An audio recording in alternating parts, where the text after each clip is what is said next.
நம்மால் ஒருத்தர் கொஞ்சம் வயசானவர், எழுந்திரிச்சு சரியாக நடக்க முடியாது, சாய்வு நாற்காலியிலேயே எப்பவும் உட்காந்துருப்பார். அவர் தனக்கு துணையாக ஒரு நாயை பக்கத்தில் வச்சுருந்தார். அதுவும் ரொம்ப வயசான ஒரு நாய், எழுந்திரிக்கவே சிரமப்படும், நடக்கவும் முடியாது. அவர் பக்கத்துலேயே இதுவும் சோர்ந்து போய் படுத்து கிடக்கும். அந்த பெரியவரை பார்க்க வந்த ஒருத்தர் கேட்டார், ஏங்க, ஒரு சின்ன பையனை உங்களுக்கு துணையாக வச்சுக்கப்படாதா? இந்த நாயை உங்களுக்கு பாதுகாப்பாக வச்சுருக்கிறீங்களே, உங்களுக்கு ஒரு ஆபத்துன்னா இது எப்படி உங்களுக்கு உதவ முடியும் அப்படின்னார். அப்போ அவர் சொன்னாராம், எனக்கு ஒரு ஆபத்துன்னா அந்த சமயத்தில் இந்த நாய் என்னை தனியாக விட்டுட்டு ஓடி போயிடாமல் இருக்கணும்ல, அதுக்காக தான் இதை நான் வச்சுருக்கிறேன் அப்படின்னாராம். ஒரு ஜென் துறவி, அவருக்கு ரொம்ப வயசாகிட்டுது, கடைசி காலம். நண்பர்களெல்லாம் கூப்பிட்டார். நண்பர்களே, நான் வித்தியாசமான முறையில் சாகணும்னு ஆசைப்படுறேன், அதுக்கு ஏதாவது யோசனை சொல்லுங்களேன் அப்படின்னு கேட்டாராம். நண்பர்கள் சிரித்தாங்க. என்ன பேச்சு பேசுகிறீங்க, சாவறதுங்கிறது என்ன விளையாட்டுத்தனமான காரியமா அப்படின்னு கேட்டிருக்காங்க. அந்த துறவி கொஞ்ச நேரம் யோசனை பண்ணார். அப்புறம் கேட்டாராம், இது வரைக்கும் யாராவது நடந்துக்கிட்டே இறந்துருக்குறாங்களா அப்படின்னாராம். எல்லாரும் இல்லைன்னாங்களாம். ஒருத்தர் மட்டும் சொல்லியிருக்கார், அப்படியும் ஒருத்தர் இறந்துருக்கிறதாக ஒரு கதையில் படிச்சிருக்கிறேன், ஒரு ஞானியால் தான் அப்படியெல்லாம் செய்ய முடியும் அப்படின்னு அவர் சொன்னாராம். சரி, அப்படின்னா அந்த முறை நமக்கு வேணாம், நின்றுக்கிட்டே யாராவது உயிரை விட்டுருக்காங்களா அப்படின்னு விசாரித்தாராம். அப்படியும் ஒருத்தர் இறந்துருக்கிறார் அப்படின்னாங்களாம். மறுபடியும் அந்த துறவி யோசனை பண்ணியிருக்கிறார், ஏதாவது வித்தியாசமான முறையில் நாம் போகணும் அப்படிங்கிறது அவருடைய விருப்பம். மனிதன் எப்படி வாழ்கிறானோ அப்படி இறப்பது தான் நல்லது.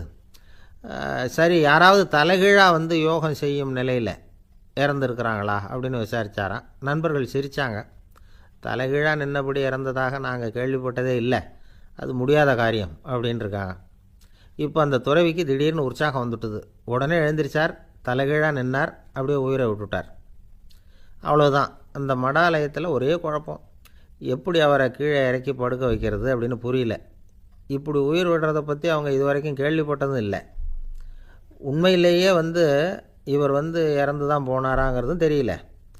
சோதித்து பார்த்தாங்க, இதய துடிப்பு, நாடி துடிப்பு எல்லாம் நின்று போயிருந்தது. இவர் எப்பவும் இப்படி தான், என்ன பண்ணுறது இப்போது அப்படின்னு சொல்லி எல்லாரும் குழம்பிக்கிட்டு இருக்கிற சமயத்தில் ஒரு பெரிய ஒரு யோசனை சொன்னார். இந்த துறவியோட மூத்த சகோதரி பக்கத்து மடாலயத்தில் இருக்கிறாங்க, அவங்கள இங்கே அழைச்சிட்டு வந்தால் ஏதாவது வழி கிடைக்கும் அப்படின்னார். அந்த அம்மாவுக்கு 90 வயசு. அழைச்சிட்டு வந்தாங்க. ஒரு குச்சியை ஊன்றிக்கிட்டு அப்படியே மெதுவாக நடந்து வந்தாங்க. தம்பி, தலைகீழாக நின்று உயிர் விட்டு இறக்கிறத பார்த்தாங்க. தம்பின்னு கூப்பிட்டு பார்த்தாங்க, ஒன்றும் காணும். உடனே என்ன பண்ணாங்க, தன்னுடைய கைத்தடியால் தம்பியோட உடலை ஒரு தட்டு தட்டினாங்க. ஏப்பா, சாகிறப்பவும் உன்னுடைய குறும்புத்தனத்தை விடலையா, இப்படியாடா சாகிறது, ஒழுங்காக செத்து தொலை அப்படின்னாங்களாம். அவ்வளவுதான். உடனே அந்த துறவி திரும்பி நேராக நின்னார். அக்கா, கோவப்படாத, நான் ஒழுங்காக சாகிறேன், எப்படி செத்தா என்ன, எல்லாம் எனக்கு ஒன்று தான் அப்படின்னு சொல்லிவிட்டு அப்படியே தரையில் படுத்து உயிரை விட்டாராம். அதுக்கப்புறம் அந்த அம்மா கோலை கையில் எடுத்துக்கிட்டு அப்படியே திரும்பி கூட பார்க்காம அவங்க பாட்டுக்கு போயிட்டாங்களாம். மரணத்தை ஒரு விளையாட்டாக ஆக்கிய அந்த துறவிக்கு வாழ்க்கையே ஒரு விளையாட்டாக தான் இருந்திருக்குது. எந்த நோக்கமும் இல்லாமல் செயல்படுறதுன்னா என்னங்கிறதும் அவருக்கு தெரிஞ்சிருக்குது. பயனை எதிர்பார்க்காமல் பணி செய்து வாழ்ந்து மறைந்த மகான் அவர். தம்முடைய தொழிலை விளையாட்டு போல் செய்ய தெரிஞ்சவருக்கு வாழ்க்கையே ஒரு விளையாட்டாக மாறிடும். எல்லாமே விளையாட்டாகி விடுகிற போது மரணமும் விளையாட்டாகிவிடும் அப்படிங்கிறது தான் அந்த தத்துவம். ஆனால் அதுக்கு முன்னாடி உங்களுக்குள்ளே இருக்கிற உண்மையான நடிகனை நீங்கள் அடையாளம் கண்டுபிடிக்கணும். நீங்கள் நடிக்க வேண்டியதே இல்லை, நீங்கள் ஏற்கனவே நடிச்சுக்கிட்டு தான் இருக்கிறீங்க. நீங்கள் இந்த உண்மையை தெரிஞ்சுக்கணும், அவ்வளவுதான். இதுதான் ஞானிகளுடைய கருத்து. நீங்கள் தெருவில் நடந்து போயிட்டுருக்கிறீங்க, எதிரில் வர்றவர் உங்களை பார்த்து எப்படி இருக்கிறீங்கன்னு கேட்குறார். நல்லா இருக்கிறேங்கிறீங்க. உண்மையிலேயே நாம் நல்லா இருக்க மாட்டோம், ஏதாவது உடம்புல கோளாறு இருக்கும். ஆனால் அப்படி சொல்லுவோம், நல்லா இருக்கிறேன் அப்படின்னு. அது நடிப்பு தானே. உங்களை சந்தித்ததில் ரொம்ப மகிழ்ச்சி அப்படின்னு சொல்கிறோம். உடனே கொஞ்சம் நிதானமாக யோசித்து பாருங்கள், உண்மையிலேயே உங்கள் மனசு மகிழ்ச்சி அடைஞ்சுட்டுதா? அது நடிப்பு தானே. வாழ்க்கையை சரியாக புரிஞ்சுக்கிட்டால் எல்லாமே நடிப்புங்கிறது புரியும். கல்யாண பத்திரிக்கை அனுப்பியிருந்தேனே, ஏன்டா வரலன்னு கேட்டானா ஒருத்தன். வந்திருந்தேனே அப்படின்னானா இவன். டேய், ஏன்டா போய் சொல்கிற, நான் பத்திரிக்கையே உனக்கு அனுப்பலையே அப்படின்ட்டுருக்கான் அவன். அதுக்கு இவன் சொன்னானா, பத்திரிக்கை அனுப்புனேன்னு நீ போய் சொல்கிறப்போ கல்யாணத்துக்கு வந்தேன்னு நான் போய் சொல்லக்கூடாதா அப்படின்னானா. ஒருத்தன் எப்படி நடந்துக்கிறாங்கிறத வச்சு தான் அந்த ஆள் எப்படிங்கிறத நாம் முடிவு பண்ணுறோம். ஆளுமைன்னு சொல்கிறோம்ல, அதுக்கு சூழ்நிலைகளை ஆளுகின்ற தன்மை அப்படின்னு விளக்கம் கொடுக்குறார் ஒரு உளவியல் நிபுணர். சரி, ஒரு மனிதனுடைய ஆளுமையை உருவாக்குகிற விஷயங்கள் என்னென்ன? பிறப்பு, வளர்க்கப்பட்ட விதம், படிப்பு, நண்பர்கள், சமுதாயம், இப்படி நிறைய உண்டு. ஆளுமையின் அடிப்படையில் சில மனநோய்கள் உண்டாகுது. அதெல்லாம் என்னென்னங்கிறத தெரிஞ்சு வச்சுக்கிட்டோம்னா நம்ம கூட இருக்கிறவங்கள அடையாளம் கண்டுபிடிக்கிறதுக்கு அது ரொம்ப உபயோகமாக இருக்கும். ஃப்ரெனாய்டு ஆளுமை அப்படின்னு ஒன்று. இந்த கோளாறு உள்ளவங்க எப்படி இருப்பாங்க தெரியுமா? அதிக உணர்ச்சி, சந்தேகம், பொறாமை இதெல்லாம் அதிகமாக இருக்கும். வளைஞ்சு கொடுக்க மாட்டாங்க. அடுத்தவங்களோட இணக்கமான உறவு இருக்காது. அவங்க செய்கிற தப்புக்கெல்லாம் அடுத்தவங்களை குறை சொல்லிகிட்டு இருப்பாங்க. இது ஒரு ரகம். அடுத்தது ஸ்கிசாய்டு ஆளுமை அப்படின்னு சொல்கிறாங்க. இந்த கோளாறு உள்ளவங்க அடுத்தவங்களோட பழக கூச்சப்படுவாங்க. சின்ன வயசுலேயே இது ஆரம்பமாயிடுது. பகல் கனவுலேயே சஞ்சரிப்பாங்க. அவங்களுடைய விரோதம், கோபம் இதை கூட வெளியில் காட்டிக்க முடியாமல் இருப்பாங்க. இவங்களுக்கு அகமுகம், பிரச்சனைகள்லேருந்து ஒதுங்கி எதுலேயும் ஈடுபாடு இல்லாதவங்களாக இருப்பாங்க. இப்படி ஒரு ரகம். அடுத்தது சைக்ளோதமிக் ஆளுமை அப்படின்னு சொல்கிறாங்க. அது என்னென்னா, உணர்ச்சிகளில் ஏற்றத்தாழ்வு அதிகமாக இருக்குமா. சில சமயம் பார்த்தா மகிழ்ச்சியாக இருப்பாங்க, சில சமயம் சோகமாக உட்காந்துருப்பாங்க.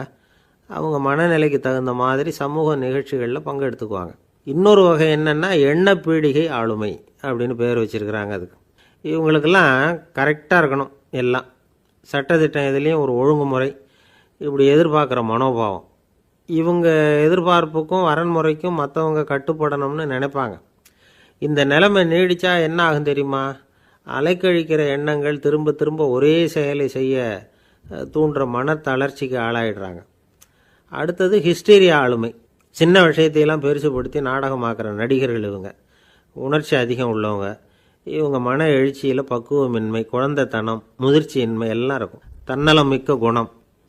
பிறர் தன்னை மட்டுமே கவனிக்கணும்னு நினச்சி செயல்படுறது, இதெல்லாம் இவங்க அடையாளம். அடுத்த ரகம் எப்படின்னா வளர்ச்சியற்ற ஆளுமைன்னு சொல்கிறாங்க. அடுத்தவங்களோட இணங்கி போக முடியாதவங்க. அறிவு, மன எழுச்சி, சமூக உறவு இதில் எல்லாம் போதுமான வளர்ச்சியையும் நிறைவையும் பெற முடியாதவங்க. இவங்களால் வாழ்க்கையில் முன்னேற முடியாது. பிச்சைக்காரங்க, குற்றவாளிகள், இவங்ககிட்டெல்லாம் இது மாதிரியான ஆளுமை அதிகமாக இருக்குமா. அடுத்தது என்னென்னா சோர்வுடைய ஆளுமை. எதுலேயும் உற்சாகம் இல்லாமல் சோர்ந்து போயிருப்பாங்க. அதுக்கெல்லாம் நமக்கு வலிமை இல்லைப்பா அப்படின்னு சொல்லிகிட்டு இருப்பாங்க. சின்ன விஷயங்களுக்கெல்லாம் அதிர்ச்சி அடையிறது. வாழ்வின் சுவையை அனுபவிக்க முடியாதவங்க. இன்னொரு ரகம் இது கொதித்தெழும் ஆளுமைங்கிறாங்க. எதுக்கு எடுத்தாலும் ஆத்திரம், குரோதம், வன் செயல் இதிலெல்லாம் ஈடுபாடு, இப்படி உள்ளவங்க. நத்தை வகை ஆளுமை அப்படின்னு ஒன்று. அடுத்தவங்க மேலே விரோதம் இருக்கும், அடிக்கணுங்கிற எண்ணம் இருக்கும். ஆனால் அதை அப்படியே வெளியில் காட்டாமல் அதே சமயம் அமைதியான முறையில் வெறுப்பை வெளிக்காட்டுற ரகம். இவங்கெல்லாம் பேசாமல் கம்முன்னு இருந்துக்கிட்டே நினச்சதை நிறைவேற்றிக்கிடுவாங்க. முன்ஜாக்கிரதை ஆளுமை அப்படின்னு ஒரு ரகமாக. பாதுகாப்பின்மை, சந்தேகம், முழுமையின்மை, அறவேக்காட்டுத்தனம் இந்த மனப்போக்கு அதிகமாக இருக்கிறதுனால அகம்பாவம், புடிவாதம், எச்சரிக்கை எல்லாம் அளவுக்கு மீறி இருக்கும். இதுவரைக்கும் நாம் பேசிக்கிட்டு இருந்த ஆளுமை பண்புகள் அளவுக்கு அதிகமாக போயிட்டுதுன்னா ஆளுமை கோளாறுகள் ஏற்படும். அதன் அடிப்படையில் மனவியாதிகள் வருமா. அதனால் இணக்கமான, எல்லாரும் விரும்புகிற இயல்பான ஆளுமையை பெறுவதற்கு நாம் முயற்சி செய்யணும் அப்படிங்கிறது மனோதத்துவ நிபுணர்களுடைய ஆலோசனை. ஒருத்தர் ஒரு மனோதத்துவ டாக்டரை தேடிட்டு வந்தாராம். டாக்டர், எனக்கு மனசில் ஏதோ வியாதி, ஆளுமை கோளாறு, அதாவது எனக்கு சீக்கிரமாக செத்து போனால் தேவையில்லைன்னு தோணுது அப்படின்னாராம். உடனே அந்த டாக்டர், சரி அப்படின்னா இங்கே இருங்க, நான் வைத்தியம் பார்க்குறேன் அப்படின்னாராம். ஒரு நண்பர் அவசரமாக என்கிட்ட ஓடி வந்தார். அப்புறம் சொன்னார், என்னால் நம்பவே முடியல சார், என் பையனா இப்படி அப்படின்னு சொல்லி ஆச்சரியப்பட்டார்.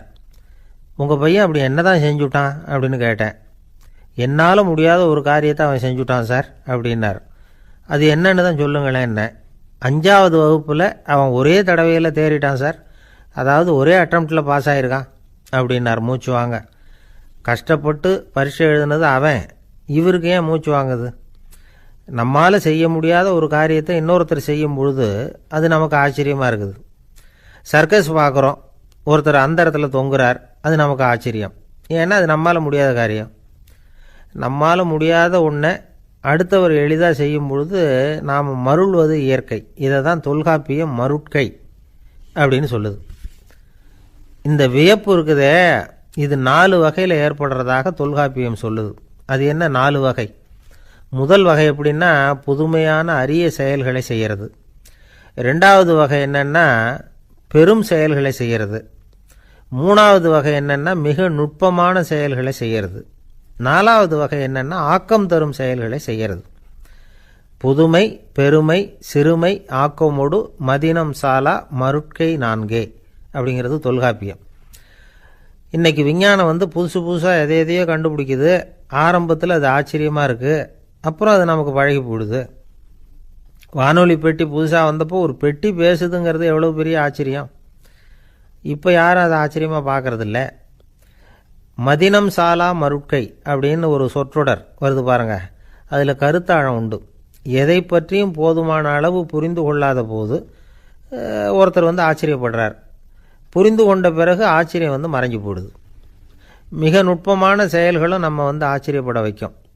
ஒரு அரிசியில் ஒரு திருக்குறள் எழுதி காட்டுறாங்க, ஒரு முட்டை ஓட்டுக்குள்ளே ஓவியம் தீட்டி காட்டுறாங்க. கருங்கல் சிற்பங்களில் எவ்வளவு நுட்பமான வேலைப்பாடுகளை எல்லாம் பார்த்து ஆச்சரியப்படுறோம். இது மாதிரி ஆக்கப்பூர்வமான அரிய செயல்களை செய்கிறது கூட வியப்பை உண்டு பண்ணும். குப்பை கூலங்களை கூட வாழ்க்கைக்கு பயன்படுகிற பொருளாக மாற்றுகிறவர்கள் இருக்காங்க. அவர்களுடைய செயல் வியப்பு அளிக்குது.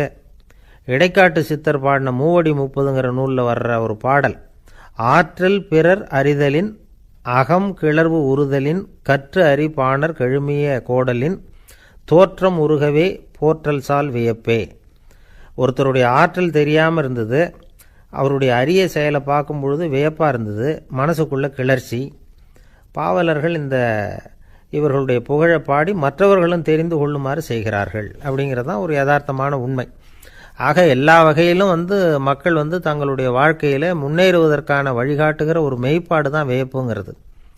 இந்த காலத்தில் நம்ம எப்படியெல்லாம் ஆச்சரியப்பட வைக்கிறாங்க. ஒரு ஆளை பிடிச்சி ஜெயிலில் கொண்டு வந்தாங்க. ஜெயில் அதிகாரி அவனை ரொம்ப ஆச்சரியமாக பார்த்தாரான். இவன் கேட்டான், ஏன் சார் அப்படி பார்க்குறீங்க, நான் இப்போ இங்கே வர்றது உங்களுக்கு ஆச்சரியமாக இருக்குதா அப்படின்னு கேட்டிருக்கான். இதுக்கு ஜெயில் அதிகாரி சொல்லியிருக்கார், நீ இப்போ இங்கே வந்ததில் எனக்கு ஒன்றும் ஆச்சரியம் இல்லைப்பா, ஏற்கனவே நீ இங்கேருந்து விடுதலையாகி போய் 6 மாதம் ஆச்சு, இவ்வளவு லேட்டாக வர்றியே அதுதான் எனக்கு ஆச்சரியமாக இருக்குது அப்படின்னாராம். ஒரு நண்பர், அவர்கிட்ட பேசிக்கிட்டு இருந்தேன். மனித உறவுகள் பற்றி அவர் சொல்லிகிட்டு இருந்தார். அமெரிக்காவில் தந்தை மகன் உறவு எப்படி இருக்குது அப்படிங்கிறத விளக்கிறதுக்கு அவர் ஒரு கதையை சொன்னார். ஒரு அப்பா பகல் பூராவும் அலுவலகத்தில் வேலை, ஓடி ஆடி உழைச்சிக்கிட்டு களைச்சி போய் ராத்திரி 10 மணிக்கு மேலே வீடு திரும்பினான். வீட்டு வாசலில் அவரோட மகன் காத்துக்கிட்டு இருக்கிறான். இன்னமும் தூங்கலை. அப்பா வாசல்லையே தடுத்து நிறுத்தி, அப்பா உனக்கு சம்பளம் எவ்வளவு அப்படின்னு கேட்குறான். ஏற்கனவே ஆஃபீஸு பிரச்சனைகளால் அழுத்து போய் திரும்புகிற அப்பாவுக்கு கோவம் வந்துட்டுது. என்னடா இப்படிலாம் கேளுன்னு உங்கள் அம்மா உனக்கு சொல்லி கொடுத்தாளா அப்படின்னு சொல்லிவிட்டு உள்ளே போய் சட்டையை கட்டி மாட்டிவிட்டு குளிச்சுவிட்டு மறுபடியும் வெளியில் உடையை மாற்றுகிற சமயம் அப்போ மறுபடியும் மகன் உள்ளே நிற்கிறான் அவர் முன்னாடியே. அப்பா உனக்கு எவ்வளவு சம்பளங்கிறான் மறுபடியும். அப்பாவுக்கு எரிச்சல் அதிகமாகிட்டுது. மணிக்கு $20 போதுமா அப்படின்னார். அப்படின்னா எனக்கு ஒரு $10 தர முடியுமான்னா மகன். இதுக்கு தான் என் சம்பளம் எவ்வளவுன்னு கேட்டியா, 2ஆம் வகுப்பு படிக்கிற உனக்கு எதுக்குடா $10 அப்படின்னு கத்திவிட்டு தொலைக்காட்சி பெட்டியின் முன்னாடி போய் உட்காந்துக்கிட்டு ஏதோ நிகழ்ச்சியை பார்க்க ஆரம்பிச்சிட்டார். கொஞ்ச நேரம் கழித்து மறுபடியும் மகன் நிற்கிறான். அப்பா ப்ளீஸ் எனக்கு ஒரு $10 கொடுக்க முடியுமா? மகனுடைய கண்களில் கண்ணீர். என்னடா அவன் கண்ணீரை காட்டி காரியம் சாதிக்கலாம்னு பார்க்குறியா, ஒரு காசு கூட கொடுக்க மாட்டான் போ அப்படின்னு விரட்டி விட்டான். மகன் கண்ணீரை தொடச்சிக்கிட்டே கண்ணை தொடச்சிக்கிட்டு பேசாமல் போய் படுத்துக்கிட்டானான். கொஞ்ச நேரம் ஆச்சு. அப்பாவோட கோபம் கொஞ்சம் கொஞ்சமாக குறைஞ்சிது. பிள்ளைகிட்ட கோபமாக கத்துனது தப்பு தாங்கிறது புரிஞ்சுது அவனுக்கு. எழுந்திரிச்சு போனான், படுக்கை இறக்கி போனான். மகனை பார்த்தான். அவன் தலையணையை கட்டி பிடிச்சிக்கிட்டு அழுதுகிட்டு இருக்கிறான். அவனை மெல்ல நெருங்கி அவங்ககிட்ட எதமாக பேசுகிறதுக்கு ஆரம்பித்தானான். எதுக்குடா உனக்கு $10 பள்ளிக்கூடத்தில் கேட்டாங்களா அப்படின்னு கேட்டானான். மகன் சொல்லியிருக்கான், இல்லை டாடி, உனக்கு 1 மணி நேரம் சம்பளம் $20ன்னு சொன்னேன். நீ ஏற்கனவே எனக்கு கொடுத்த பாக்கெட் மணி $10 என்கிட்ட இருக்குது. இப்போ நீ இன்னொரு $10 கொடுத்தீங்கன்னா அதையும் சேர்த்து $20 ஆகிடும். அந்த $20 நான் உனக்கு கொடுத்துருவேன். அப்படி கொடுத்தா நீ என் கூட 1 மணி நேரம் செலவழிப்ப இல்லையா, அதுக்காக தான் $10 கேட்டேன் அப்படின்னு சொன்னானான். அந்த அப்பா கண்ணு கலங்கி போச்சான். ஆதரவோடு தன்னுடைய மகனை கட்டி பிடிச்சி அழ ஆரம்பிச்சிட்டாராம். இதுதான் நண்பர் சொன்ன கதை.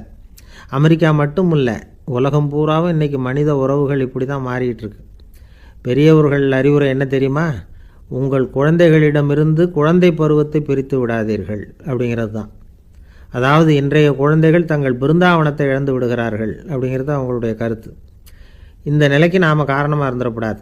குழந்தைகளோட விளையாடுவோம், குடும்பத்தோடு உறவாடுவோம் அப்படிங்கிறது தான் நம்முடைய நோக்கமாக இருக்கணும்.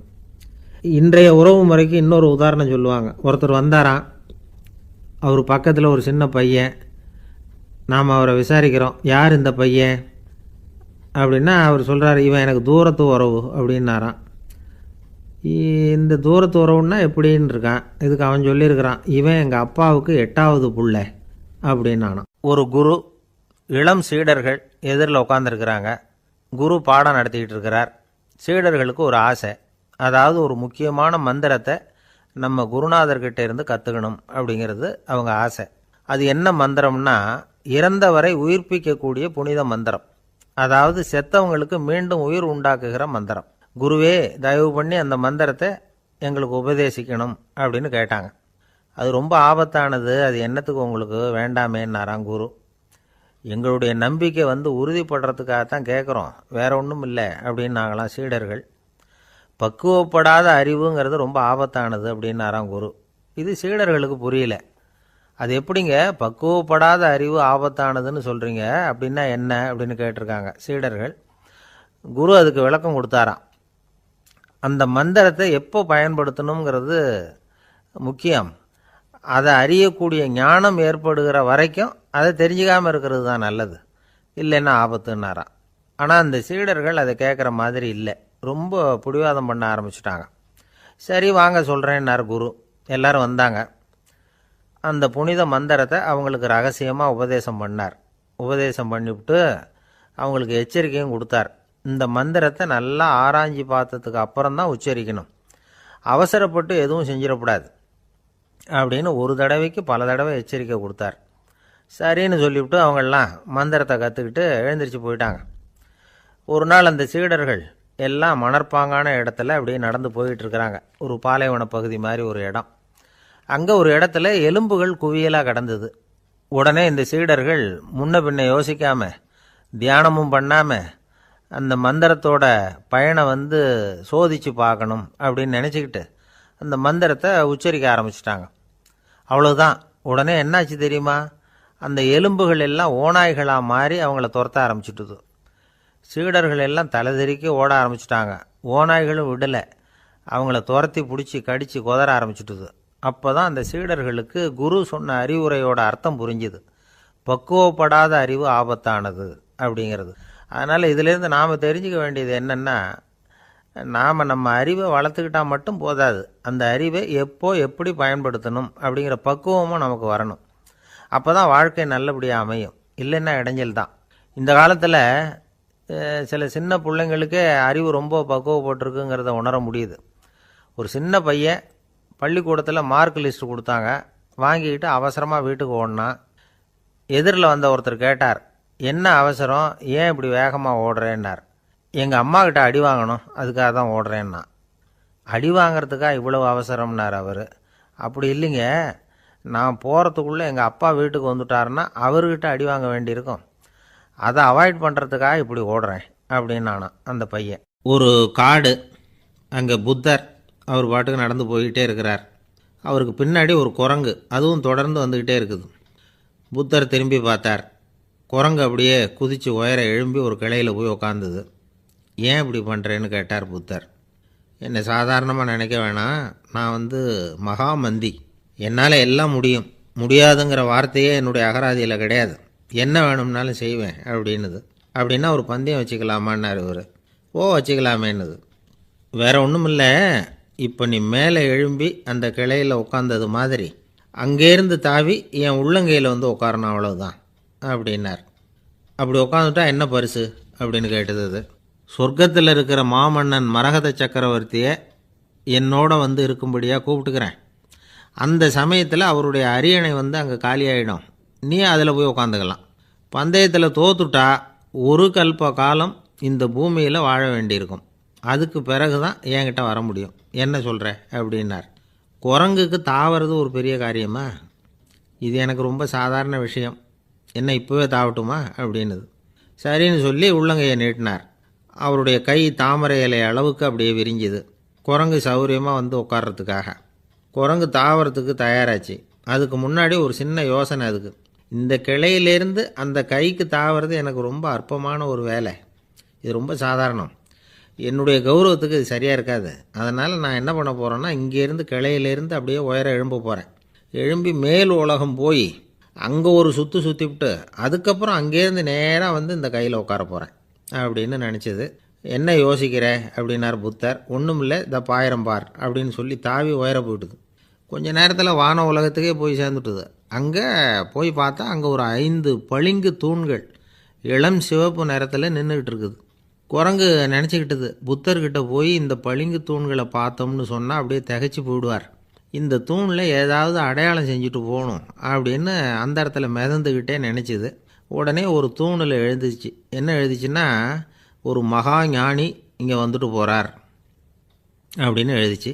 எழுதிவிட்டு அப்படியே கீழே தாவி வந்து புத்தரோட உள்ளங்கையில் உட்காந்துது. எப்படி பார்த்தீங்களா என்னுடைய வேலை? வான உலகத்துக்கே போய் அங்கே இருக்கிற 5 பளிங்கு தூண்களை பார்த்துட்டு அதில் நான் வந்த விவரத்தை எழுதி வச்சுட்டு அதுக்கப்புறம் இங்கே வந்திருக்கிறேன் அப்படின்னுது ரொம்ப பெருமையாக. அப்படியா அப்படின்னார் புத்தர். ஆமாம், சந்தேகமாக இருந்தால் வாங்க, அழைச்சிட்டு போய் காட்டுறேன் அப்படின்னுது அந்த குரங்கு. அதுக்கு தேவையில்லை, அப்படியே கொஞ்சம் கீழே குனிஞ்சு பார்த்து தெரியும் அப்படின்னார் புத்தர். அங்கே பார்த்தா புத்தரோட உள்ளங்கை தெரிஞ்சுது. நல்லா உத்து பார்த்துது. அவரோட ஒரு விரலில் அது எழுதிய வாசகம் தெரிஞ்சுது. குரங்கு யோசனை பண்ணிச்சு, அப்படின்னா வானத்தில் நான் பார்த்தது புத்தரோட விரல்களா அப்படின்னு யோசிச்சுது. இதை புரிஞ்சுக்கிட்ட உடனே அந்த குரங்கோட கர்வம் அழிஞ்சு போச்சான். நம்ம மனசு தான் இந்த குரங்கு. மனம்ங்கிறதும் ஆணவங்கிறதும் ஒரு நாணயத்தின் 2 பக்கங்கள். மனம் உள்ளவரை ஆணவமும் இருக்கும். மனம் அழிஞ்சாதான் ஆணவம் அழியும். மனம் அழிய வேண்டும் அப்படின்னு பெரியவங்க சொல்கிறது இந்த அர்த்தத்தில் தான். நம்ம ஆளுங்க சவால் விடுறதெல்லாம் வேறு மாதிரி. ஒருத்தன் ஒரு வாய்க்காலை தாண்டுறேன்னு பந்தயம் கட்டி தாண்ட முடியாமல் வாய்க்காலில் விழுந்து காலை உடச்சிக்கிட்டு கட்டு போட்டுக்கிட்டு வந்தான். ஏன்டா அப்படின்னு கேட்டாங்க. நான் பந்தயம் கட்டின நேரம் சரியில்லை அப்படின்னா. எப்படிறான்னு கேட்டிருக்காங்க. வாய்க்காலில் தண்ணி இருக்கிற நேரமாக பார்த்து பந்தயம் கட்டியிருக்கணும் அப்படின்னா. ஒருத்தர் வேகமாக நடந்து போகிறார். கடத்தெருவில் ஒரு ஸ்வீட்டு கடையை பார்க்குறார். உடனே சடன் பிரேக் போட்டது மாதிரி நிற்கிறார்.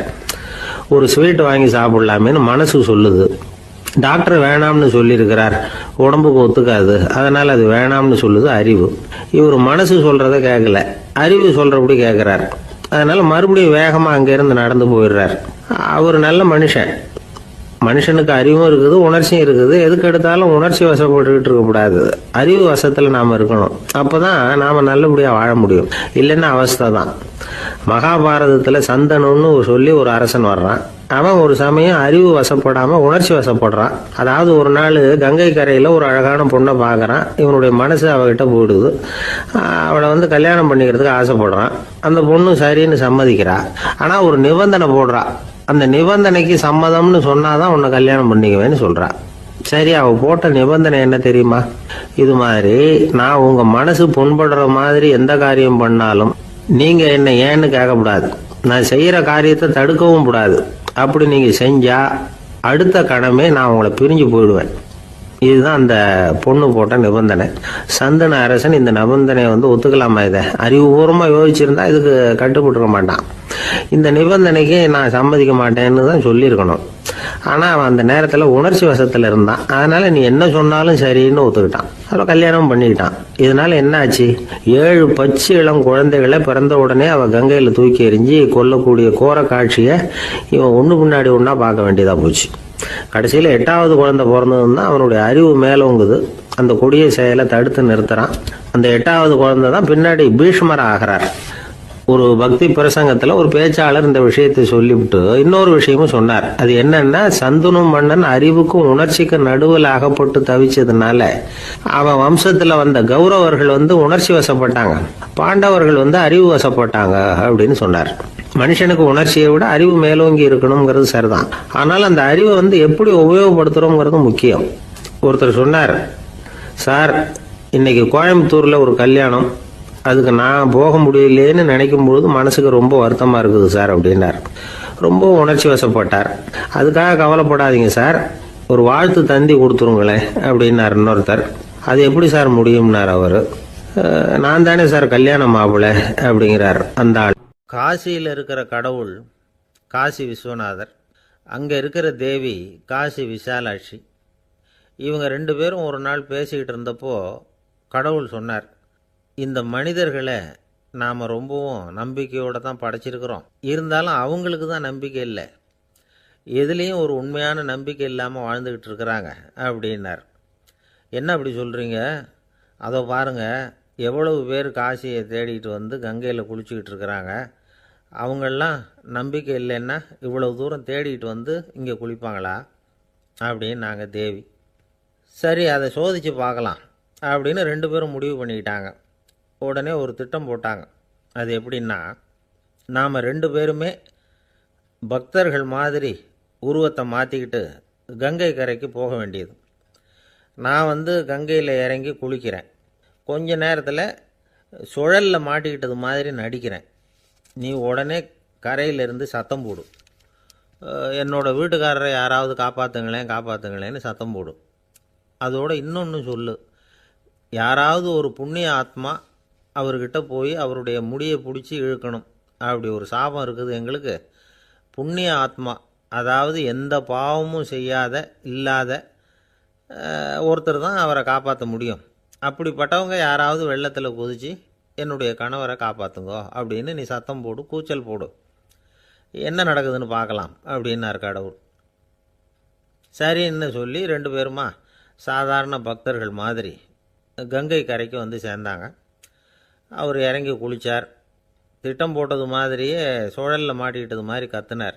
கரையில் இருந்த அந்த அம்மா, ஐயோ என் கணவரை காப்பாற்றுங்களேன், யாராவது காப்பாற்றுங்களேன்னு கத்துனாங்க. பல பேர் ஓடி வந்தாங்க. உடனே இவங்க, பாவம் இல்லாத புண்ணிய ஆத்மா ஒருத்தரால் தான் என்னுடைய கணவர் காப்பாற்றப்படணுங்கிறது விதி, அப்படி ஒரு சாபம் இருக்குது, அதனால் புண்ணிய ஆத்மா யாராவது அவர்கிட்ட போய் அவர் முடியை பிடிச்சி தூக்குனா அவரை காப்பாற்றி கொள்ளலாம் அப்படின்னாங்க. இவங்க இப்படி சொன்னதும் எல்லாரும் திகைச்சு போய் நின்றுட்டாங்க. ஒவ்வொருத்தருக்கும் அவங்க செஞ்ச பாவம்லாம் ஒவ்வொன்றா ஞாபகத்துக்கு வர ஆரம்பிச்சுட்டுது. சரி, இதுக்கு நாம் லாயக்கு இல்லை அப்படின்னு சொல்லி ஒதுங்கி போக ஆரம்பிச்சிட்டாங்க எல்லாம். இந்த சமயத்தில் யாரோ ஒருத்தர் வேகமாக ஓடி வந்தார், ஆற்றுல குதித்தார். அவர்கிட்ட போனார், முடியை பிடிச்சார், தூக்குனார், அவரை காப்பாற்றி கரைக்கு கொண்டுட்டு வந்துட்டார். அப்படி காப்பாற்றின அந்த ஆளை இவங்க ரெண்டு பேரும் தனியாக கூப்பிட்டுக்கிட்டு ஒரு மண்டபத்துக்கு வந்துட்டாங்க. வந்து விசாரிக்கிறாங்க. நீ யாரப்பா அப்படின்னு கேட்குறாங்க. ஏதும் தெரியாத மாதிரி. நான் இந்த ஊர் அன்ன சத்திரத்தில் வேலை செய்கிற ஒரு சமையல்காரன் அப்படிங்கிறார். நீ வந்து கங்கையில் குளிக்கிறது உண்டான்னு கேட்டிருக்காங்க. நான் இந்த ஊர்லேயே தான் இருக்கிறேன், இருந்தாலும் தினமும் கங்கையில் குளிக்கிறதில்ல, எப்போவாவது ஒரு நாள் அங்கே குளிப்பேன் அப்படின்னார். கங்கையில் மூழ்கி எழுந்திரிச்சா பாவம்லாம் தொலையும்னு சொல்கிறாங்க. அப்படி இருக்கிறப்போ அங்கே இன்றைக்கி கங்கையில் குளிச்சுக்கிட்டு இருக்கிறவங்கெல்லாம் தங்களை வந்து புண்ணிய ஆத்மாவா நினைக்கல. கங்கையில் குளிக்காத நீ உன்னை வந்து புண்ணிய ஆத்மாவா நினச்சி என்னை காப்பாற்ற வந்திருக்கிற, அது எப்படி அப்படின்னு கேட்டார். அதுக்கு அந்த ஆள் சொல்கிறான், கங்கையில் குதித்ததுக்கு அப்புறம் தானே உங்களை காப்பாற்ற போகிறோம், அப்படி குதிக்கும் பொழுது என்னுடைய பாவம்லாம் போயிருக்கும்ல, நான் புண்ணிய ஆத்மாவாக ஆயிருப்பேனே, அதனால தான் துணிஞ்சு வந்து உங்களை காப்பாற்றினேன் அப்படின்னா. கடவுளும் தேவியும் அவனுக்கு வந்து காட்சி கொடுத்தாங்களாம். இப்படி ஒரு கதை உண்டு. அதாவது கங்கையில் குளிச்சுக்கிட்டு இருக்கிறவங்களுக்கே தங்களுடைய பாவம் போகுங்கிற நம்பிக்கை பரிபூர்ணமாக இல்லை, குளிக்காத ஒருத்தனுக்கு அந்த நம்பிக்கை இருந்தது. அதனால் அவனால் கடவுளை பார்க்க முடிஞ்சது. கடவுளை வந்து நாமளும் பார்க்க முடியுமா முடியாதா அப்படிங்கிற குழப்பம்லாம் நமக்கு வேண்டியதில்லை. நம்பிக்கையோடு வாழணுங்கிற உண்மையை மட்டும் இந்த கதையிலேருந்து புரிஞ்சுக்கிட்டால் போதும். ஏன்னா இந்த கதையை கேட்டுட்டு ஒரு நண்பன் குதர்க்கமாக ஒரு கேள்வி கேட்டான். ஏன் சார், கங்கையில் குளித்தா பாவம் போயிடும்னு சொல்கிறீங்களே, நான் எனக்கு வேண்டாத ஒருத்தனை அழைச்சிட்டு போய் கங்கையிலேயே தள்ளி விட்டுட்டு அதுக்கப்புறம் அங்கேயே முழுக்க போட்டுட்டு நான் செஞ்ச பாவத்தை வந்து அதுலேயே கழுவி விட்டுட்டு மறுபடியும் உங்ககிட்ட வந்துடுறேன்னு வச்சுக்கோங்க, நீங்கள் என்னை வந்து புண்ணிய ஆத்மான்னு ஏற்றுக்குவீங்களா அப்படிங்கிறான். ஆள் கொஞ்சம் ஆசைந்தான், நம்மளே அங்கே அழைச்சிட்டு போனாலும் போயிடுவான். ஒரு ஊரில் ஒரு ராஜா இருந்தார். அவர் ஒரு பூனை வளர்த்தார். ரொம்ப செல்லமாக அவர் அந்த பூனையை வளர்த்தார். அவர் என்ன பண்ணுவார் தெரியுமா? இரவு நேரத்தில் அந்த பூனையோட தலையில் ஒரு விளக்கை வச்சுருவார். அந்த பூனை ரொம்ப ஜாக்கிரதையாக அந்த விளக்கு கீழே விழுந்துடாமல் பார்த்துக்கும். தலையை ஆட்டாமல் ரொம்ப நிதானமாக ராஜா பின்னாடி நடந்து போய்கிட்டே இருக்கும். அந்த விளக்கு வெளிச்சத்தில் எல்லா வேலைகளையும் செஞ்சுருவார். கையில் ஒரு விளக்கை தனியாக எடுத்துகிட்டு போக வேண்டிய அவசியமே இல்லை. விளக்கை தூக்கிட்டு போகிற வேலையை அந்த பூனை பார்த்துக்கும். அதனால் ராஜாவுக்கு அந்த பூனை மேலே ரொம்ப பிரியம். மந்திரிகளையெல்லாம் கூப்பிட்டு அவங்கக்கிட்ட சொல்லுவார், பார்த்தீங்களா இந்த பூனை எவ்வளவு விசுவாசமாக நடக்குது, என் பேரில் எவ்வளவு மரியாதை பார்த்தீங்களா அதுக்கு அப்படிம்பார். இதை கேட்டுவிட்டு அங்கேருந்து அமைச்சர்களில் ஒருத்தர் சொன்னார், மன்னா நீங்கள் சொல்கிறது சரிதான், இருந்தாலும் இந்த பூனையோட விசுவாசத்தை நாம் கொஞ்சம் சோதித்து பார்க்க வேண்டியிருக்கு அப்படின்னாராம். சரி, உங்கள் ஆசையை ஏன் கெடுக்கணும், நல்லா சோதித்து பாருங்கள் அப்படின்னு சொல்லிவிட்டார் ராஜா. உடனே அந்த அமைச்சர் என்ன பண்ணார் தெரியுமா? எங்கேயோ புறப்பட்டு போனார். ஒரு 5-6 எலிகளை பிடிச்சிக்கிட்டு வந்தார். அரண்மனையில் ராஜா ஏதோ வேலை பார்த்துக்கிட்டு இருக்கிறாரு. பக்கத்தில் அந்த பூனை ரொம்ப பணிவாக நின்றுக்கிட்டு இருக்குது. அது தலையில் விளக்கு எரிஞ்சிக்கிட்டு இருக்கு. அமைச்சர் தான் பிடிச்சிக்கிட்டு வந்த எலிகளை அந்த பூனை பார்வையில் படுறது மாதிரி எதிரில் விட்டார். அந்த எலிகள்லாம் அங்கேயும் இங்கேயும் ஓட ஆரம்பிச்சிது. அதை பார்த்தது பூனை, அவ்வளவுதான். தலையில் இருக்கிற விளக்கை பற்றியும் கவலைப்படலை, ராஜாவை பற்றியும் கவலைப்படலை. ஒரே பாய்ச்சலாக பாஞ்சு எலிகளை துரத்த ஆரம்பிச்சுட்டுது. தலையில் இருந்த விளக்கு எங்கேயோ போய் விழுந்தது, அணைஞ்சு போச்சு. இருட்டில் ராஜா தடுமாற ஆரம்பிச்சுட்டார். இந்த சமயத்தில் அந்த அமைச்சர் மறுபடியும் விளக்கை ஏற்றினார். வெளிச்சம் வந்தது. அதுக்கப்புறம் அந்த அமைச்சர் பேசினார், அரசே, பூனையோட விசுவாசத்தை பார்த்தீங்களா? எலி அது கண்ணில் படுற வரைக்கும் தான் விசுவாசமாக இருந்தது. அது மாதிரி எலியை பார்த்ததும் எல்லாத்தையும் விட்டுட்டு அதை துரத்த ஆரம்பிச்சுட்டு பார்த்தீங்களா? தான் அந்த பூனையை பற்றி நினச்சது தப்புங்கிறது அதுக்கப்புறம் தான் அந்த ராஜாவுக்கு புரிஞ்சுதான். சரி, இப்போ எதுக்கு இந்த கதையெல்லாம் அப்படிங்கிறீங்களா? இந்த பூனை மாதிரி தான் நம்ம மனசும். மனசை எவ்வளவு தான் பயிற்சி கொடுத்து பக்குவமாக வச்சுருந்தாலும் பார்க்குறதுக்கு பரமசாது மாதிரி தான் இருக்கும். பார்க்க வேண்டியதை பார்த்துட்டுதுன்னா பாஞ்சிரும். இந்த பூனை மாதிரி புலன் இன்பப் பொருள்கள் கிட்டாத வரைக்கும் மனம் அடங்கி இருக்கிறது மாதிரி தான் தெரியும். கொஞ்சம் வாய்ப்பு கிடைச்சாலும் அது குதிக்க ஆரம்பிச்சிரும், தப்பு பண்ண ஆரம்பிச்சிரும். பெரிய பெரிய முனிவர்கள் வாழ்க்கையில் நடந்த வீழ்ச்சி இதை தான் நிரூபிக்குது. புலன்களின் ஆற்றல் அதிகம். அதனால் மனக்கட்டுப்பாடு பயிற்சிகளில் ரொம்ப எச்சரிக்கையாக இருக்கணுங்கிறார் சுவாமி சிவானந்தர். மது பழக்கத்தையே விட்டுவிட்டேன்னு உறுதியாக இருப்பான். கடை கண்ணில் பட்டுவிட்டுதுன்னா கால் அவனை கேட்காமலே இழுத்துக்கிட்டு உள்ளே போயிடும். இதுதான் மனசுங்கிறது. அதுதான் அந்த ராஜா வளர்த்த பூனை. நம்மால் ஒருத்தன் அந்த ராஜா பூனை தலையில் விளக்க வச்சது மாதிரி இவன் தன்னுடைய தலையிலேயே ஒரு விளக்கை ஏற்றி வச்சுக்கிட்டு என்னத்தையோ தேட ஆரம்பித்தான். தேடிக்கிட்டு இருக்கிறான். தலையை ஆட்டாமல் நிதானமாக நடந்து ரொம்ப நேரமாக தேடிகிட்டு இருக்கிறான். அந்த சமயம் அங்கே வந்த ஒருத்தர், என்னத்தை தேடுறீங்கன்னு கேட்டார். அதுதான் மறந்து போச்சு அப்படின்னு இழுத்தான். சரி, கொஞ்சம் இப்படி உட்காருங்க, ஞாபகம் வந்ததும் தேட ஆரம்பிக்கலாம் அப்படின்னார் அவர். இவன் கொஞ்ச நேரம் உட்காந்து யோசித்தான். அப்புறம் திடீர்னு எழுந்திரிச்சான். ஞாபகம் வந்துட்டுதுன்னா. என்னன்னு கேட்டார். எங்கள் வீட்டில் இருந்த விளக்கை எங்கே வச்சேன்னு தெரியல, அதை தான் தேடிக்கிட்டு இருக்கிறேன், ஏற்றி வைக்கலாம்னு பார்க்குறேன் அப்படின்னா. பக்தின்னு சொல்கிறோம் இல்லையா, அது 3 வகைப்படும் அப்படிங்கிறார் ஒரு பெரியவர். அது என்ன 3 வகைன்னா, தெய்வ பக்தி, அடியார்கள் பக்தி, குரு பக்தி.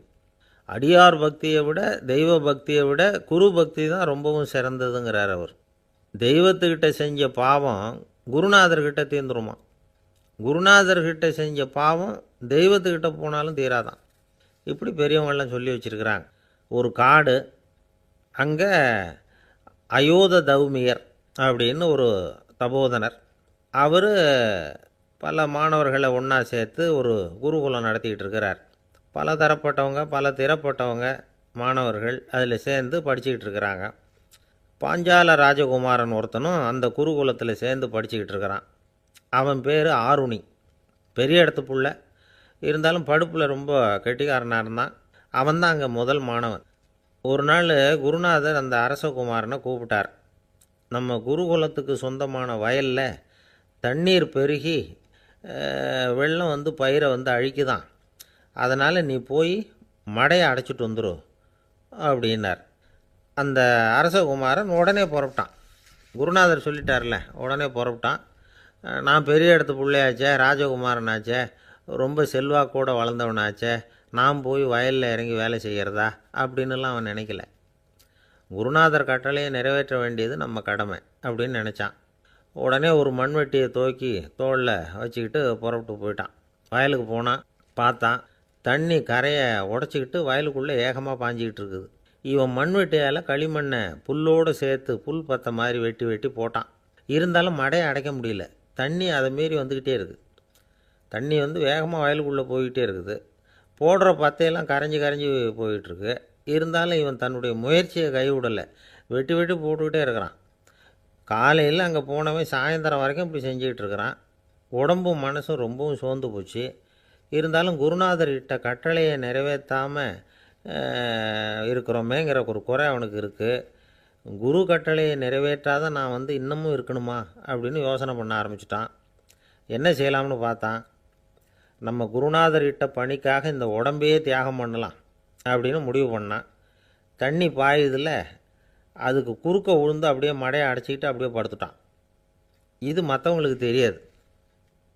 அன்னைக்கு ராத்திரி ஒரு விளக்கு முன்னாடி உட்காந்து குருநாதர் பிள்ளைங்களுக்கு பாடம் சொல்லி கொடுத்துக்கிட்டு இருக்கிறார். வரிசையில் இருக்கக்கூடிய ராஜகுமாரனை காணலை. நம்ம ஆருணி எங்கே போனா அப்படின்னு சொல்லி மற்ற மாணவர்களை விசாரித்தார். இப்போ அவங்க சொன்னாங்க, சுவாமி அவன் காலையில் வயலுக்கு மடையை அடைக்கிறதுக்காக போனான், நீங்கள் தான் போக சொன்னீங்க, இன்னும் திரும்பி வரல அப்படின்னு அவர் பையன்.